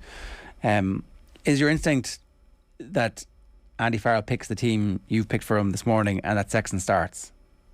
No, I have a feeling Joey Carberry will start because Johnny Sexton wasn't involved in that session against the 20s, which would have been deemed their big session last week. They were a bit vague, as they always are, on the state of his hamstring. Like I said, it's a hamstring issue. Like, would you really risk that against Italy? You've got England coming up in 2 weeks. I think it's mad that we're having this conversation, to be honest with you. Like, I just think it's a no-brainer to back Joey Carberry this week. I would agree with that. And I would actually say that you should back him against England as well, because then you get a much better opportunity. It's a 3-game series where you get to see exactly what he's made of in 3 completely different situations and environments. One where he's thrown in, one where he's given the whole week, and one where he's under pressure because Sexton's on the bench against England. It's like, well, now we know a lot about you and whether or not you're totally ready to go or not, but we'll see. All right, are we going to win by 40 points? This is the probably last time we'll talk to you before the game. I'd be very surprised if Ireland don't, no matter what team, if it's Johnny Sexton or Joey Carberry, I'd be very surprised if they don't put a big score. This Italy team, they're poor and they're also missing some key men in the pack, so I think it'll be a very strong Ireland pack, and I think they'll just monster Italy as pretty much as France did to Ireland in that first half a couple of weeks ago. Keen, good stuff. The Aviva Prawn Sandwich Brigade is keeping the real fans out, says Dave. Maybe the Prawn Sandwich Brigade are the real fans. Are there prawn sandwiches at the Aviva? I'd love if there were, actually, yeah. Well, you wouldn't have full stadiums without them. It's wine and cheese, isn't it? That's what Adrian Barry's having. Yeah. 9 minutes past 9 this morning. OTB AM is brought to you by Gillette. Good morning. Start with Gillette. Put your best face forward with our new and improved razors. My thanks to Cian for joining us this morning. We've got Graham Hunter next.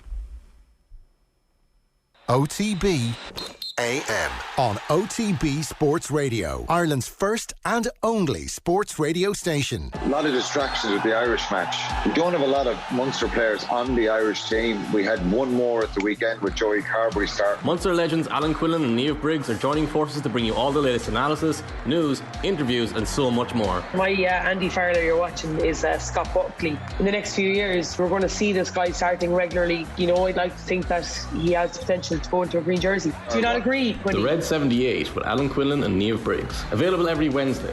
Don't miss a moment of action. Subscribe to the rugby channel on the OTB Sports app and turn on your notifications now. FBD Insurance knows this sound spells trouble for van drivers. But if you're an existing FBD customer, you'll get 15% off a new van insurance policy. It's how we're keeping you and your van on the road. Visit fbd.ie or contact your local branch. FBD Insurance. Support. It's what we do. Terms and conditions apply. 15% discount available on new commercial motor policies only when an existing FBD farm, business, car or home policy is in place. FBD Insurance Group Limited, trading as FBD Insurance, is regulated by the Central Bank of Ireland. Commercial motor insurance is underwritten by FBD Insurance PLC. OTB AM. With Gillette, put your best face forward with our new and improved razors. 11 minutes past 9. I'm delighted to say Graham Hunter is with us. Graham, good morning to you. How are you? This is my best face and I'm putting it forward. Ah, excellent. Where are you? What's the sign behind you there? Yeah, the sign says yes to ball games. I don't know if I can tilt it properly. Oh, yeah, excellent. It's the Dennis Law Legacy Trust in Aberdeen. They went to the council and went, you're completely mad. This is the city where Scotland's only golden ball Ballon d'Or winner comes from. You're putting up no to ball games, and they negotiated with them. And they got them not only taken down, but converted into yes to ball games. If you haven't done a little feature on the Dennis Law Legacy Trust and the work they do with street sport in Aberdeen, I promise you it will be rewarding for you in the future. Very good. Were you there to see the unveiling of Jim Goodwin? Yeah, it's not a statue. He's a proper manager. No, work in Barcelona kept me away from Jim's debut at Motherwell, but I'm going to be there this Friday when there is an unveiling of the Sir Alex Ferguson statue at Pittodrie. Fergie's going to be back at Pittodrie for the first time in, I don't know, gazillions of years. And then we're going to beat the Arabs, Dundee United, the following day. So, yeah, if you want to talk Aberdeen, I'll keep you going all day. Very good. The bit of the Ferguson documentary where he's in Aberdeen is brilliant cinema. It's absolutely, the footage is class, just his attitude, just his personality, just the fact that they're all training on like a park pitch. It's absolutely sensational. Well, they're training on the Red Ash car park opposite Pittodrie, which is where the Bayern Munich scout, who then became their press chief, Marcus Herwig, for 25 years, saw them with his nose pressed up against the railings, looking at what was basically, I don't know if you've got Red Ash in Dublin or Ireland, but it's just like hard packed just before cement stuff that's lumpy and bumpy and can take cars been parked there every 3-4 days, and they either trained there or on the beach, because until very recently they didn't have a dedicated training ground. And the Bayern Munich man in the Winners' Cup winning year of 1983 was sent over. He was one of the first PR men in Europe, and he was asked to do scouting as well. And Fergie saw him with his nose in that very space you're talking about where they were playing, where you couldn't slide in, otherwise you take the skin right off your leg. And who are you? What are you doing? Marcus Herbeck explains, on the Bayern Munich man, I've come to spy on you. Fergie's like, well, don't be standing here. Get inside to Pittodrie, get a cup of tea. He sits down, he chats with him. He says, well, how long are you staying for? He said, I'm coming down to your game at Parkhead, which we won the next day. He said, you staying at a B&B in Aberdeen? Marcus Herbeck, the Bayern man, yes. He said, well, get ready at 7. We'll swing by in the team bus. We'll pick you up and we'll drive you down to Glasgow. So that wasn't in the film, but it should have been. And Jason Ferguson, who made the film with his dad, did a really good job. If you are 2 family members involved in making a documentary, normally you'd imagine the things that stand out are the things that are missed out. And instead he got his dad as open and as honest and as moving as I've ever seen him in my life. And I first met him in, 79. So I didn't know about the row with his father either. That bit was, It was brutal. It was brutal, yeah. I can see where it came from, and I can understand that that's the character, and it certainly was. It was like I because we all go, at some point himself and Roy Keane there'll be a rapprochement. No, there won't. When you watch the documentary, there won't be any rapprochement. This guy. No, I tell you, I didn't know the details of the row at all, but I do remember Alex's brother Martin telling me about growing up and the degree to which having his dad's favour was so important to young Alec Ferguson. And Martin told me, Martin, who's younger than Alec by, I don't know, what is it, a year, 2 years, said that it's now famous because Alex talked about it so much that their father was a shipbuilder and they lived in Govan near to the yards, and young Martin would collect anything balsa, any lollipop stick, anything, so he could craft it together into a ship. And as a little one, 4 or 5 years old, he built this ship out of any piece of wood he could get. And his dad came out from the yards, and Martin went to his dad, look, Dad, look what I built. I built one of your ships. That's good, son. That's really good. Good work, son. Pat in the head, off through to get his tea. And Alec pinched the ship off his brother there and then and stamped on it to smithereens because Martin had taken Dad's favour. So this is why Martin referred to Alec as the Führer for many years. Wow, that is a great story. Let's talk a little bit about Barcelona. Looking at the team that was picked over the last week or two, I'm like, this is championship manager stuff where he's just picked whatever he can get. They've acquired, and then the team starts to play really good football and score loads of goals. And like, okay, well, maybe Xavi knows a bit more about team building than we suspected. It's been unorthodox. Like the signing of Aubameyang, it looked like trouble, but maybe Xavi just feels like he knows what the mercurial footballer, having played with a gazillion of them throughout his life, he feels like he can manage those players. No, I think you're right. First of all, it's needs must. Normal criteria don't apply. If you're arguing because he scored a hat-trick and he looks happy, Aubameyang is not the guy who puts 4,000 Swarovski crystals in his lime boots or jets off to Milan for a pal's birthday, which he did at Dortmund when the manager said you can't go, or comes back late from the trip to France that Arteta finally bins him for. Because, it is underreported at the moment, and probably correctly so, that Arsenal effectively, if they didn't sack him, it's the next best thing in legal terms. He's stripped to the captaincy, he's dropped, he's left behind when they go and warm weather training, and they let him go, an asset. He is an asset, was an asset. They let him go for free.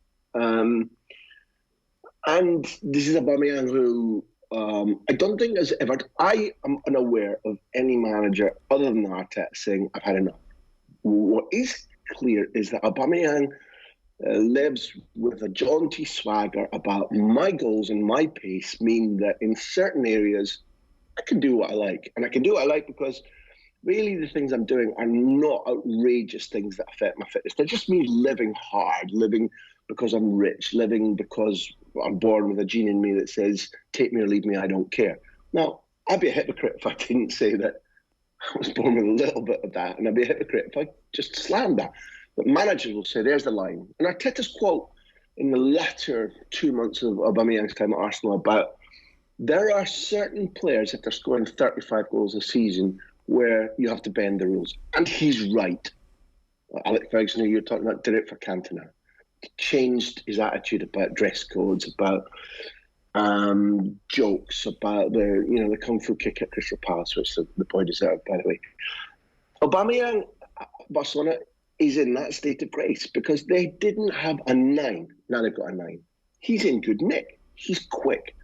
In terms of athletic prowess, he doesn't look like 32 going on 33.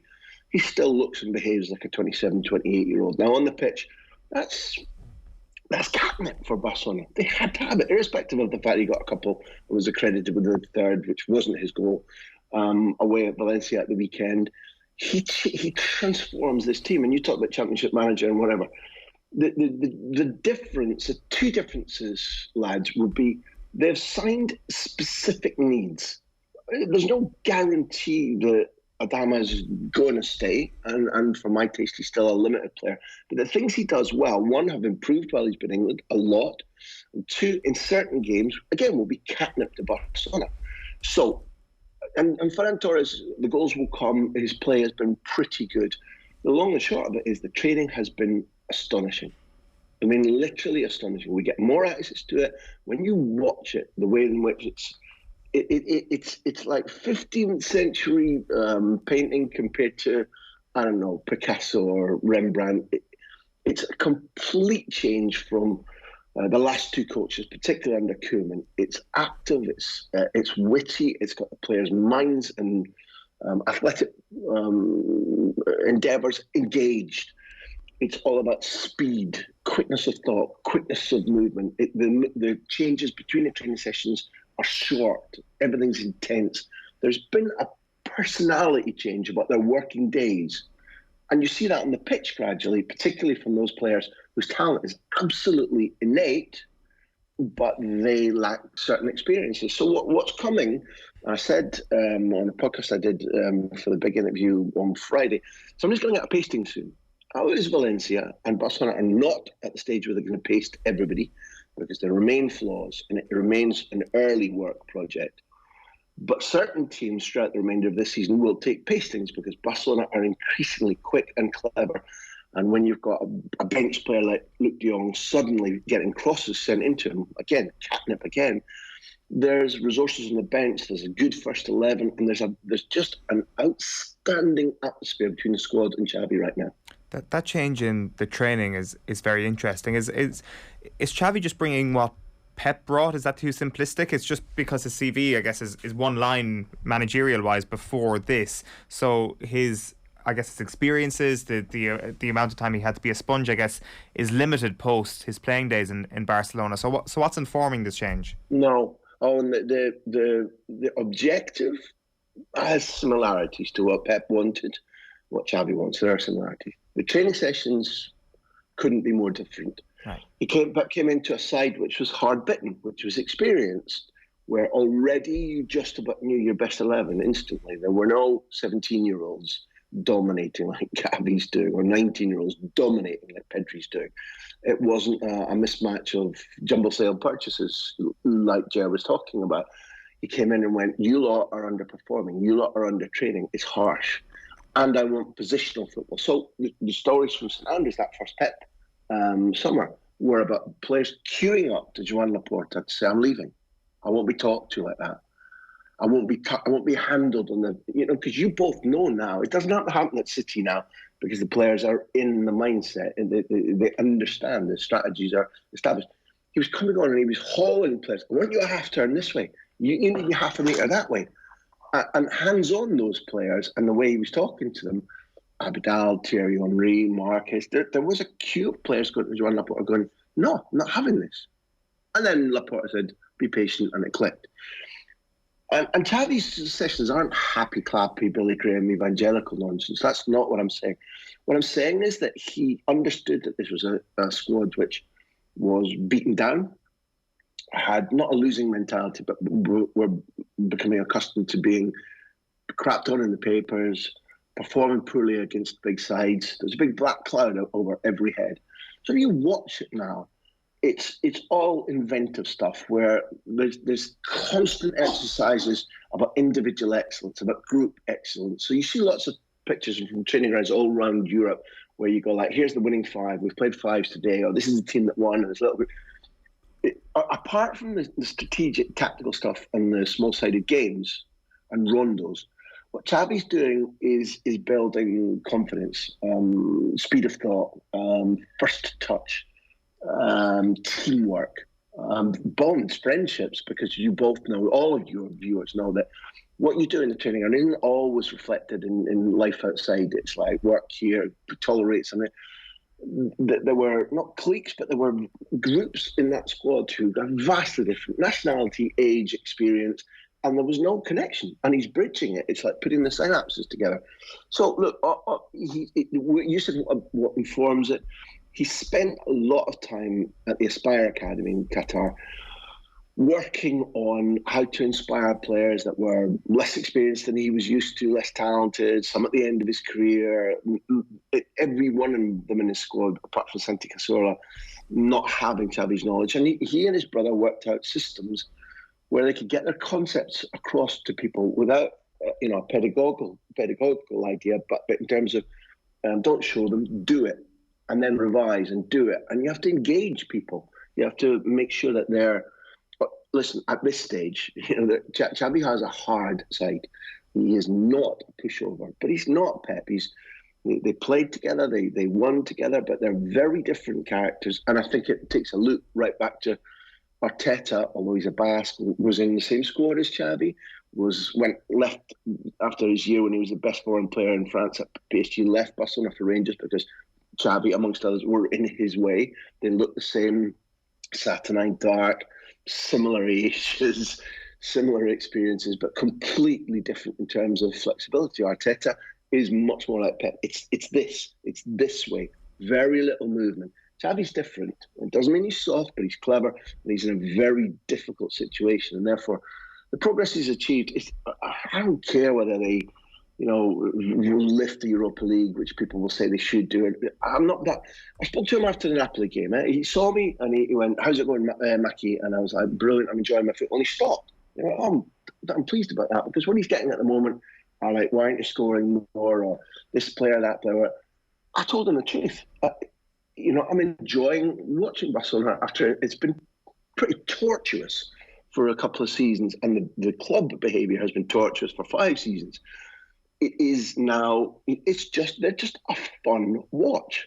And if they're not your club and they're not your colours, and you're attracted to watching English football or the Bundesliga or Serie A, I would tell you, catch them now. It's not 2011 peak Messi, but it is fun.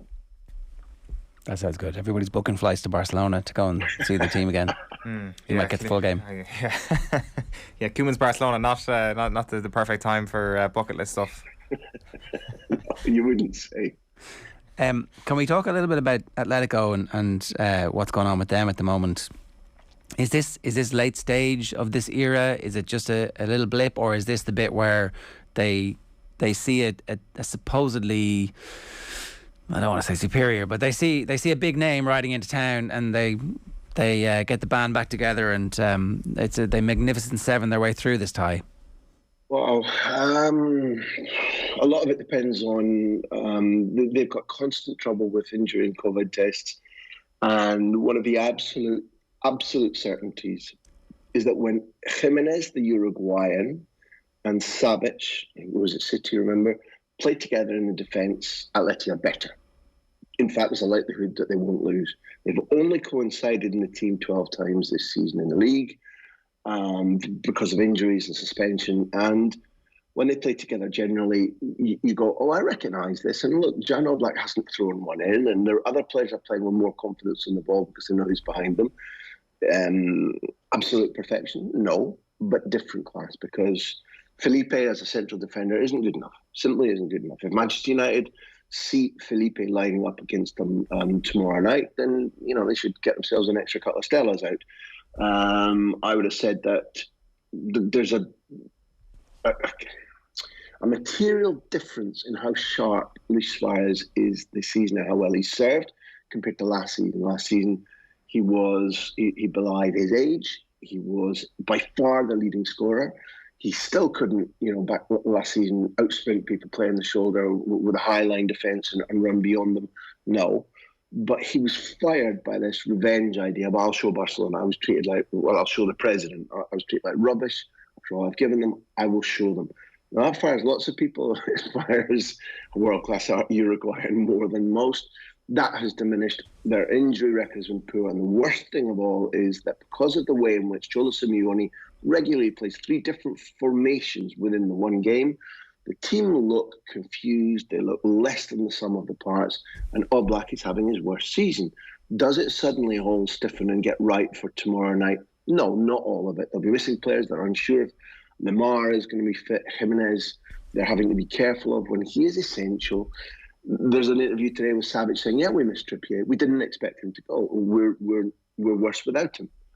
So it's been death by 1,000 cuts so far.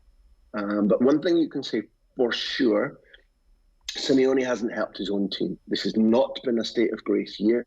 It has felt like, whether consciously or subconsciously, he has been smoking a cigar. Best paid coach in world football, 2 titles, the most successful Atleti manager ever, new young wife, new young family. There's been a drop of concentration. Point, full stop. Is that terminal? Is that the end of this relationship? And actually he goes somewhere else, takes a couple of years out, comes back? Like, what's the future for him? Where is the big question? You know, he's been offered jobs in England, particularly at Chelsea, on numerous occasions. His assistant, who's now departed and gone to other jobs, German Burgos, the goalkeeper in, the double year in '96, and his assistant during the vast part of the success at Atleti, could speak English, wanted to go. Cholo Simeone tried to learn English, couldn't, or hasn't, but couldn't is a useful word. Italy obviously is a place that beckons him, and the 2 really obvious teams where he played, 2 of the teams, not the only teams he played in Italy, would be Lazio and Inter. Inter are pretty bust financially. I'm not certain that he fancies it. It would be a salary drop, massive salary drop. In terms of that renewal thing you're asking about, I think, knowing you two, I think you would do it. I would do it. I would go, yeah, okay, I'm vastly wealthy. A salary drop is not the end of the world if it means renewal, new challenges, an extra part of my CV.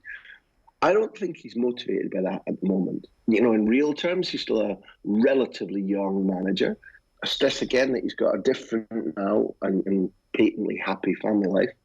And therefore, I don't think he's motivated yet by saying England or Italy. I don't think he's capable of getting across his... Do you remember what Gary Neville said about his time at Valencia? That it took him, a couple of training sessions to realise, I can't get this across through a translator. That's something that applies to many coaches, but it specifically applies to Cholo Simeone. He's a very one-on-one coach with his players. He needs to engage them. It's not simply about the tactics. It's certainly not about him being a martinet. He's demanding. But the one-on-one relationships are what's helped build his Atleti and his image.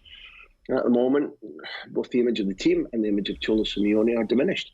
And I don't think so, Jar, but their debt situation is such that if they do not get in the Champions League next season or go to the final, the review will be the sternest in all the, 11 years, is it now, 12 years or 11 years that Cholo Simeone's been at Atleti. It's been a fairly remarkable career. Like, if there's another act, it would be fairly incredible for him to be able to pull that off. I had one last question about the Real Madrid and the Mbappe and the Haaland stuff. It's like, correct me if I'm wrong, but in previous years when they would have been chasing in the Galactico era, we kind of would have known that something was definitely happening by this stage, that there was like they let the rumours go out, and the rumour and the power and the prestige of the club was so great that it became this kind of unstoppable momentum.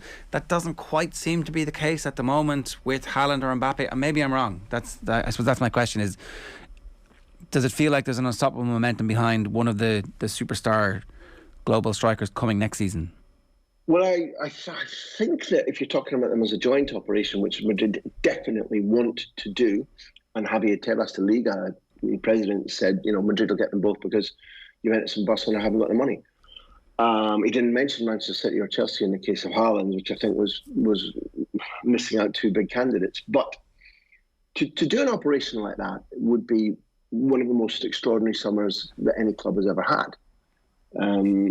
to find the money for those two, to persuade both of them to share a dressing room, to share the spotlight, would be a big operation. So I'm not surprised that the idea of getting them both hasn't got that feeling of inevitability right now, particularly while Haaland's injured, and particularly while they're two pretty distinct cases in that the world wants Erling Haaland, and most of the world are queuing up thinking we can do this deal. The world would love Mbappe. Let's talk about 6, 7 top clubs, and yet there is a feeling of inevitability around the transfer market that unless something untoward happens, Mbappe's going to Madrid. But I take your point still with him in that there are consistent stories, one, about Mbappe having been unimpressed with the way in which Real Madrid played against him last week. And you can understand because they were embarrassing. My personal opinion is that his entourage will be weighing up how many times Carlo Ancelotti can perform like that and still keep his job. In my opinion, knowing Florentino Perez, Carlo Ancelotti, after last week in Paris, is on a booking. 2 yellows and it's a red. That's not simply because they lost 1-0, but the image of Real Madrid was genuinely embarrassing. It's a long time since they've played that badly in an important match. And if it undermined Mbappe's feeling about, if the people at Paris Saint-Germain who allegedly are going to make him by far the most rewarded footballer there's ever been, ever, and they're not saying to him, do you really want to go and play that football? Then you'd be surprised. It would be the right message to be giving him if you want to retain Mbappe. But again, for my taste, I think that Mbappe's mind is largely made up. Absolutely done deal? Maybe not. There's a lot of time to go between now and the summer. But in my opinion, mentally, he's taken a decision. Haaland is a different matter because trying to persuade him to, I think Barcelona, Manchester City and Chelsea have to be candidates for Haaland, have to be. But the idea that Barcelona are selling him, we will be in the Champions League, we can pay you the wages that Real Madrid are offering you, and we want you to oppose the Mbappe era. You're an outsider. Don't go and join them. Be with us, and we'll go head-to-head with him. We'll go head-to-head with Real Madrid. You'll be the inheritor of the Messi spotlight, not the play, the spotlight, opposing. Don't go with Mbappe. That's what they're trying. And who can blame them? It's the right message to give to Haaland. Whether he thinks that he wants to be part of a very junior project with 19-year-olds and 17-year-olds and 18-year-olds, I don't know. But you can see the attractiveness of saying, let's build the new Cristiano Messi across Spain with Mbappe over there and you here. It's a message. It's a spiel. Yeah, it's like Real Madrid are saying it can be Puskas and Di Stefano, and Barcelona saying you could be the Cruyff of your generation or the Messi. For sure, when all the pay packets are largely equaled, for a long time now we've been talking about living conditions. What's it like? Do you want to remember Ronaldinho? Ultimately, when who's your man at Manchester United came back from meeting Paris Saint-Germain and then faxed a different offer, and it all kind of broke down. And Sandro Rosé from Barcelona said, "Ronnie, do you really want to live in the rain?" And Ronaldinho eventually went, "No, I don't." That was 2003, and he went out and said it. That was a factor. So for the longest time, lifestyle has been sold as part of the package when the pay packets are more or less equal, and ego is in there. Do you want to go to Messi's club? Do you want to wear the blogger? Equally for Real Madrid, they are saying, as you said, join up. We'll rule the world. You and Mbappe and Benzema, nobody will stop us. It's another Puskas to Stefano. These are sexy messages. Wouldn't you like to be Erling Haaland right now? Oh, yeah. That's a good choice to have. Graham, great stuff. Enjoy the unveiling of the statue and your chats with Fergie. Thanks a million. It's not a statue to me yet. Give it another couple of bucks. You'll get there. I like your attitude. Thanks a million. Enjoy the games. Cheers. Yeah. What would you do? If I was who? Haaland. If I was Haaland, I would try and go to Manchester City. Would you? Yeah. Would you? The Ronaldinho thing is soulless. I didn't know this about you, but you're revealing yourself here. The Ronaldinho thing is different because Ronaldinho has a soul. Haaland obviously comes from a climate where that won't make that much difference, but maybe, it makes all the more difference. Like, you're going to have to go back and live in Norway at some point, so. Yeah, no, I'm a purely... If you're talking about purely footballing levels and wanting to win the Champions League next season... No, we're talking about, like, where do you want to go and be the one where they chant your name 3 decades hence, where you will be forever stitched into the fabric of that great club. This super club is going to take you and go, we're elevating you beyond. You're like, oh, Man City, that's exactly what I want. Give me those petrol dollars, back up the Brinks truck. Where do you want to... Blue Moon.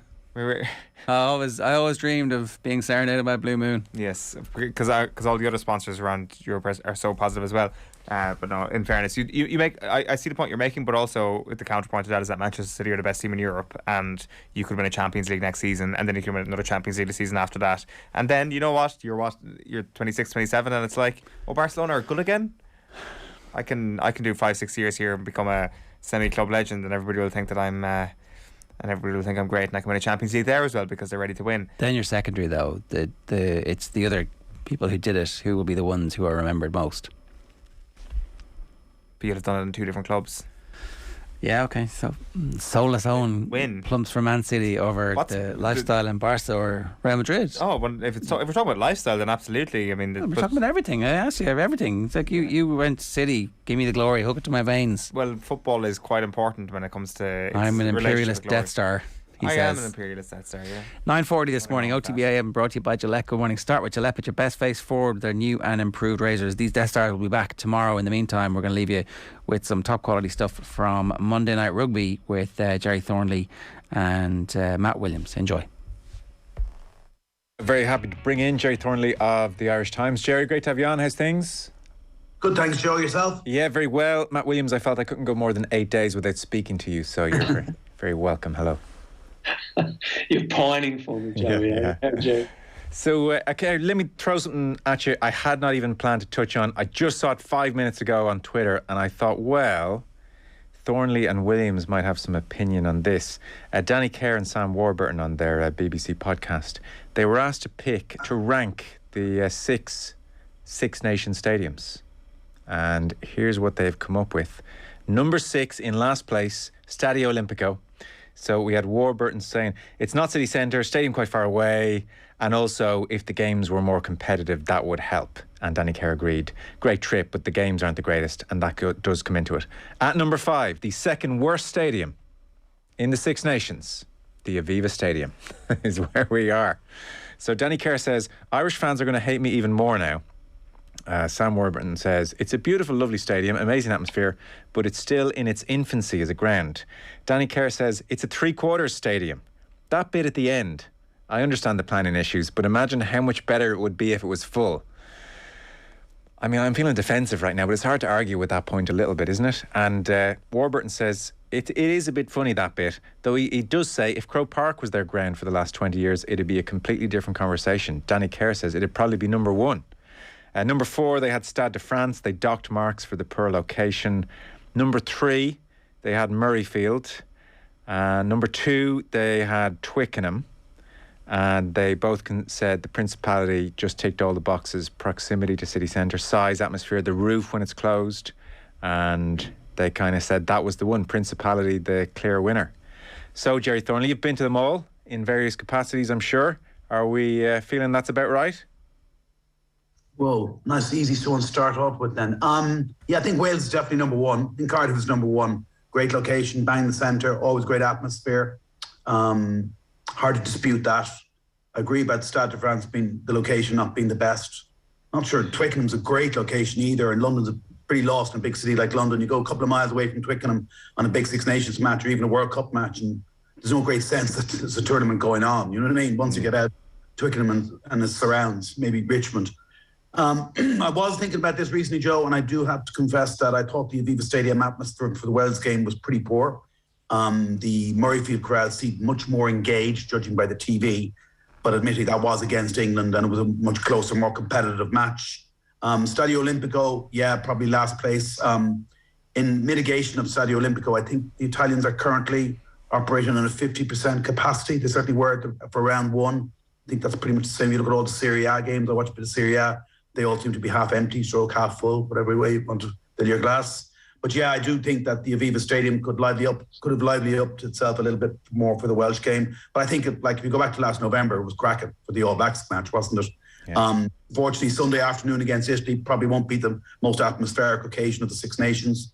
But then hopefully, come the final Saturday, Ireland might be going for a title against Scotland. And I think that'll be the first time since 1985 that might even be on the agenda, winning a title on home soil. I think that would see a different atmosphere that day. So we pick and choose our games as a crowd, Jerry. Is that what I'm hearing? Yeah, a little bit. I think so. Yeah, for sure. I mean, yeah, I'm probably not going to be favoured amongst a lot of people for saying this, but I didn't think the atmosphere at the Aviva for the opening game against Wales was that great. I have been thinking about this, and certainly when you went to Paris last Saturday, it was chalk and cheese. It was just electric, the atmosphere. The crowd were just far more engaged from well before kickoff, the anthems and everything, and all the way through the match. And there was a real umbilical cord link with the home team in their moments of need. The crowd rallied them and so forth. And but I'm sure if that game had been on Saturday evening in Dublin, it would have been a cracking atmosphere too. Yes, that's the thing. And it's not like the Stade de France was absolutely rocking for the Italians the weekend before. So I guess there's a degree of human nature. Matt, do you care to upset the order there? Stadio Olimpico 6, Aviva 5, Stade de France 4, Murrayfield 3, Twickenham 2, Principality clear winner?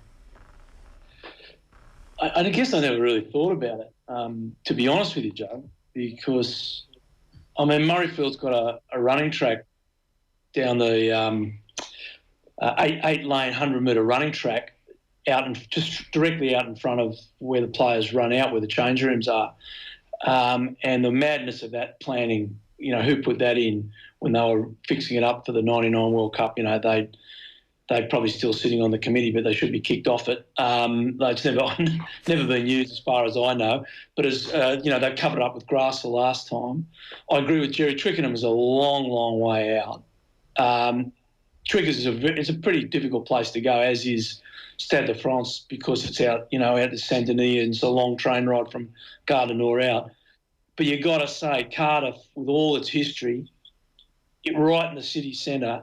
And, I think Danny Kerr and Sam might have shot themselves in the foot saying the Aviva is in its infancy because the Millennium Stadium was knocked down. I think it's on its third reincarnation. When I was a boy, there used to be a dog track round it in the old days, but it still had a great atmosphere.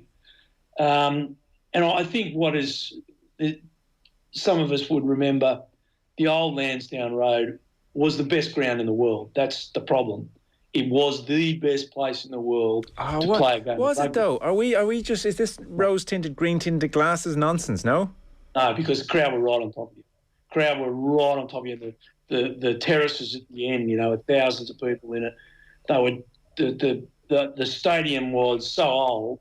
It was wonderful because people were just on top of the players. I went there as an away. First time I went there was obviously I was an away team. I wasn't part of the home. And then I went there as an away when I coached Scotland as well. So I've had it from both sides at the old stadium. And that, without doubt, for atmosphere, was the best. And Jerry's right. The Irish people do pick and choose their games for atmosphere. But when it's a big day, wow, that place was, the hair on the back of your neck would stand up. And that was equal to Cardiff. But that's changed. I do believe that has changed, and it's not as wonderful all the time as it used to be. But I don't really buy into this ranking, 1 to 6 and all that sort of stuff. It just depends on the day and what the game is. Stade de France, and right now, what Jerry's saying is right. The French people have bought into this team. They believe the World Cup in 2023, it's going to be theirs. They've got a shot at it. This team are playing the type of rugby that France have always prided themselves on. And a decade of darkness, this group and all these young guys. So there is that link. And I think when you've got to look at Scotland at home, the people thought that this team could do it. And they bought into the Scottish side at home. Now, Scotland went away and let them down, as they have done so often in the past, but different state. And you come to Sydney, I'll tell you the same thing. The Olympic Stadium has the atmosphere of an outside toilet. I won't go there anymore because you're so far away from the people. You go to the old Sydney Football Stadium, mate, that place was just gorgeous for a game of rugby. I adored it. Now they pulled it down and they're in the process of building another one. So each stadium has its own unique character, and that can change with the changes of the stadium. So I do agree a little bit with the boys. Yeah. But I don't agree that one stadium's better than the other. It just depends on the occasion. Yes, I think you're right. Could I just say one more thing about that, Joe? Please, so much, Matt's right, so much of this is dependent on results, the sense of occasion, the quality of the matches and so forth. Like, Wales always seem to get their fifth match when they're going for a Grand Slam or a title in Cardiff. That helps. Like the last time, 4 times Ireland have won a Grand Slam or a Six Nations title has been Cardiff, Paris, Twickenham and Murrayfield. Not one of them at home. Of all 4 of those games have been played in Dublin, and Ireland were seeding Grand Slams and titles in the Aviva Stadium, we'd have a different view of the ground. Yeah, fair point. Anyway, look, I think on the ranking point, I agree with you, Matt. It's the internet. It's in my bones now. I feel like we have to rank everything. It's just the way of the world. It is the most gap week conversation I think I've ever had. So we'll press on, because I did really want to get your thoughts on what's happening here with the Six Nations, because I'm sure you're seeing through the spin and the various reporting and you'd have a good feel for things. So the South Africa and the Six Nations story really kicked off again on Wednesday last week when the Daily Mail had an exclusive. It was Chris Foy on the Wednesday, and he was reporting that South Africa switched. The Six Nations is still very much on. Talks continuing about the Springboks joining Europe's showpiece tournament from 2025. Initially, it was thought to be 2024 to get a full World Cup cycle, but due to complexities, it's going to be 12 months later. Well-placed sources, the report said, have suggested the most likely plan is for the 6-team format to be retained rather than any expansion of the championship, and CVC very much the driving force here. Subsequent to that report, the Six Nations Committee came out on Friday and shot that down. They said they would be neither adding nor subtracting to the roster, and South Africa have signed up to the Rugby Championship until 2025. So this, Jerry, just isn't really going away, and obviously we've seen the clubs link up with European rugby, and that's going to continue apace. So where are we on this, do you think? I think it's a non-runner myself.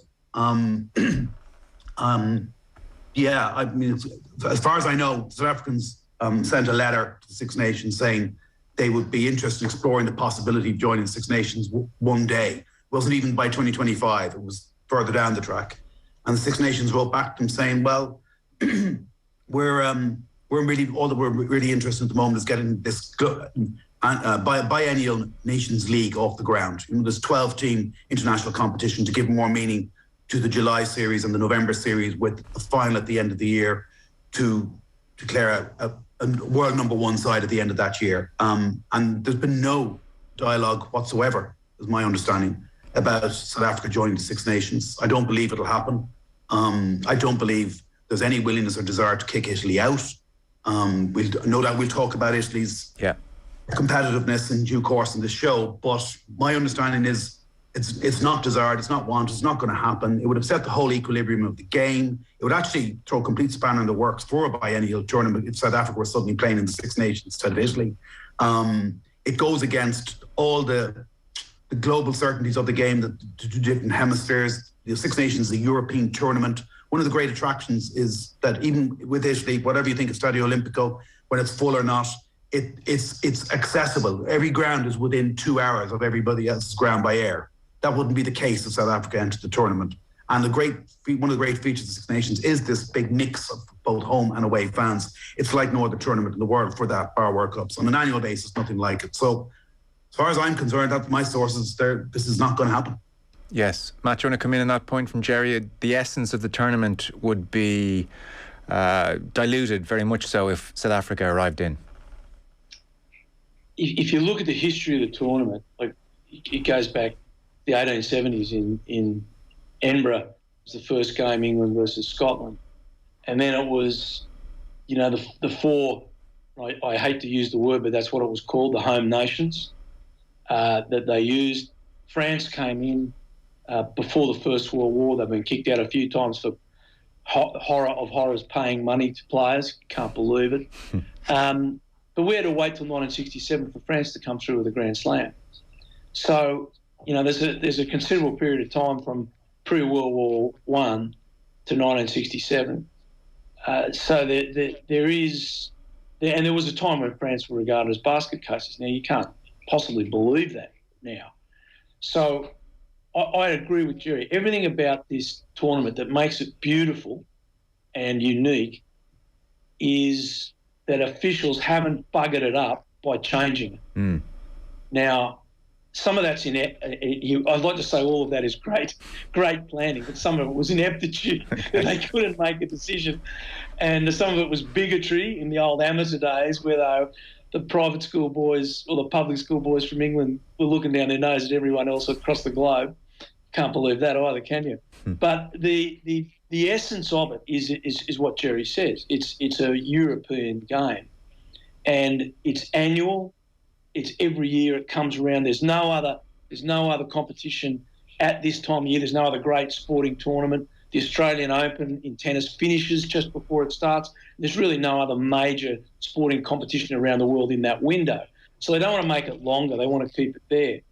But if they bring Africa in, you have got the law of unintended consequences just banging on the door. What will happen? Super Rugby is being decimated by ridiculous decision-making by officials. And some of it, they probably felt they were doing the right thing. There's been Japan, there's been all these other ones. They split it into conferences. None of it has worked. And the South Africans have been the malcontents in that competition. Now, if you actually start boiling it down, what does South Africa bring? There is not 20 million rugby supporters in South Africa. The numbers at the South African provincial games have dropped dramatically. The rand, their currency, is very low in value. So the only upside is for the Africans to get hold of some euros. So there's lots of upsides financially for the South Africans to come in. There's not a lot of ups for Europe, especially the fact that South Africa can come in and dominate the competition. And there's a strong chance that they would. It also brings in travel factors. It brings in all these other things. And we lose Rome. Now, I can tell you, Rome is the most popular away venue as far as numbers go, because everyone can take their wives and family or their wives to Rome because they love going to Rome. It's a great place. So even though the sporting numbers are very poor for the Italian rugby team, the supporters travelling there is very positive. And then there's the other talk of Georgia and all this other stuff. Like, forget it. Just don't even look at bringing them in. Their basket cases, how they're running their rugby there, their governance is quite frightening in a lot of these Eastern European countries. And I don't want to say too much more about it, but it is frightening. So, I agree with Jerry. I think this is there is concern, obviously, for the national team because they're playing so poorly for so long. But I don't believe anything will change. And I certainly hope it doesn't.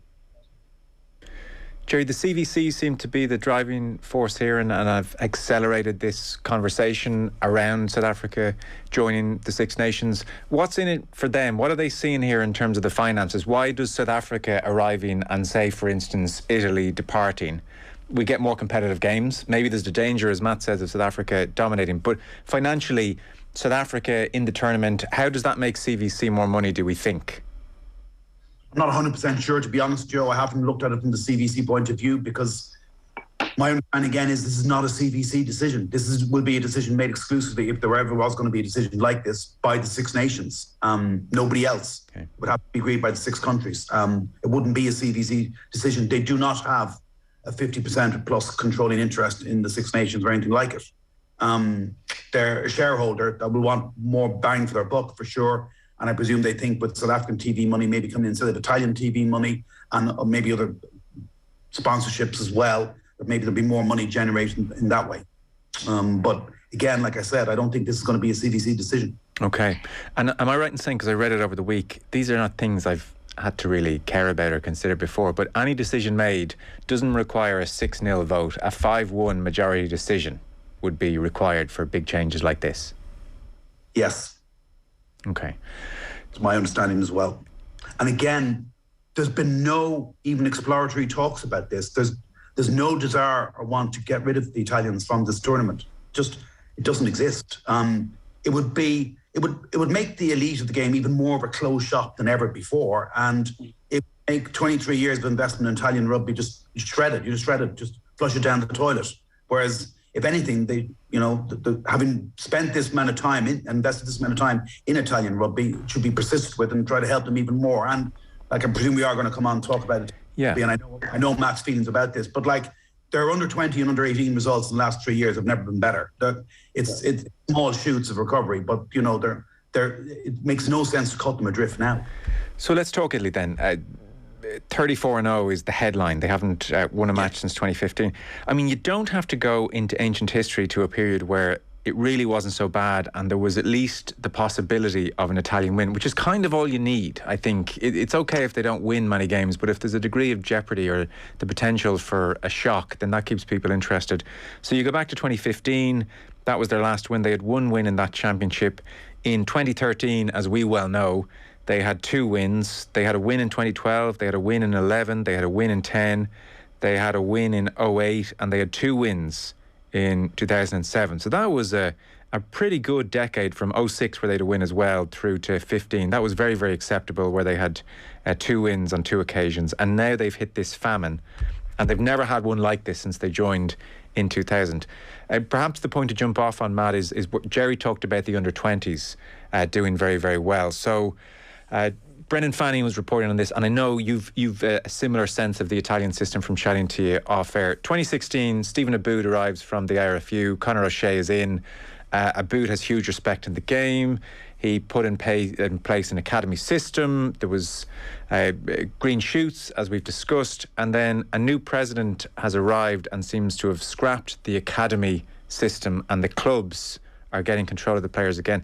Brendan Fanning yesterday described this move as the equivalent of burning the house down to keep your mates in the local fire station in a job. The mates in the clubs who voted you into power. So, I mean, is that your sense, that this academy system was in place and was the way to go, and now clubs get a certain president in and they're almost shooting themselves in the foot here? Is that actually what Italian rugby is on the cusp of doing? It appears to be, Joe. Yeah, I hate to confirm that, but it does appear to be, from the outside and what we're hearing, that's exactly as you describe it, what's happened. They put this great structure in place. They've got really good results with their 18s and 20s. Their 20s last year, when it was in Cardiff, lost, I think it was 3 games by less than 2 points. 2 of them, France and England, and I believe their goal-kicking percentages in those games were just above 50%. So they dominated the games and still didn't win. But at 20s level, you do obviously want to win. That's not accurate to say you don't want to win, but you want to develop. It's a development process, and seeing their teams develop should be great. But what seems to have occurred is that the clubs that are very, and if you know the level below Benetton and the Zebra is clubs, and it'd be like going into the AIL, but not even at the quality of that standard. And these clubs are complaining they're losing players to academies, and they're not losing them, they're just lost control of them. So they're getting better coaching at these academies and learning, and they're coming into the 18s and 20 systems and really improving. Then obviously they go back to the clubs. But it's such short-mindedness from the clubs that they've elected a president from their own ranks who seems to be, I have to say, I'm not in the system, but Brendan Fanning's there, and I've certainly got a number of people telling me within the system that is what is occurring, that they're going to break down this structure that has been put in, that has provided success and is pumping kids through, good quality players through, and that is going to be pulled apart. Now, the only other place that I know that was as stupid as that is my home country, that managed to dismantle a system that won 2 World Cups and got them to a third that they didn't win in 2003, and then managed to pull that whole system apart. And look where Australian rugby is. They've gone from world champions 3 times twice in a decade, and a final in another. Two finals, they just pull the whole system apart. But unfortunately, that is what I am hearing, Joe. And it is nothing in sport is a tragedy, but if there's anything that could be a rugby tragedy, that is it. Lighting a gun, pointing at your own toe and pulling the trigger. OTB AM. With Gillette, put your best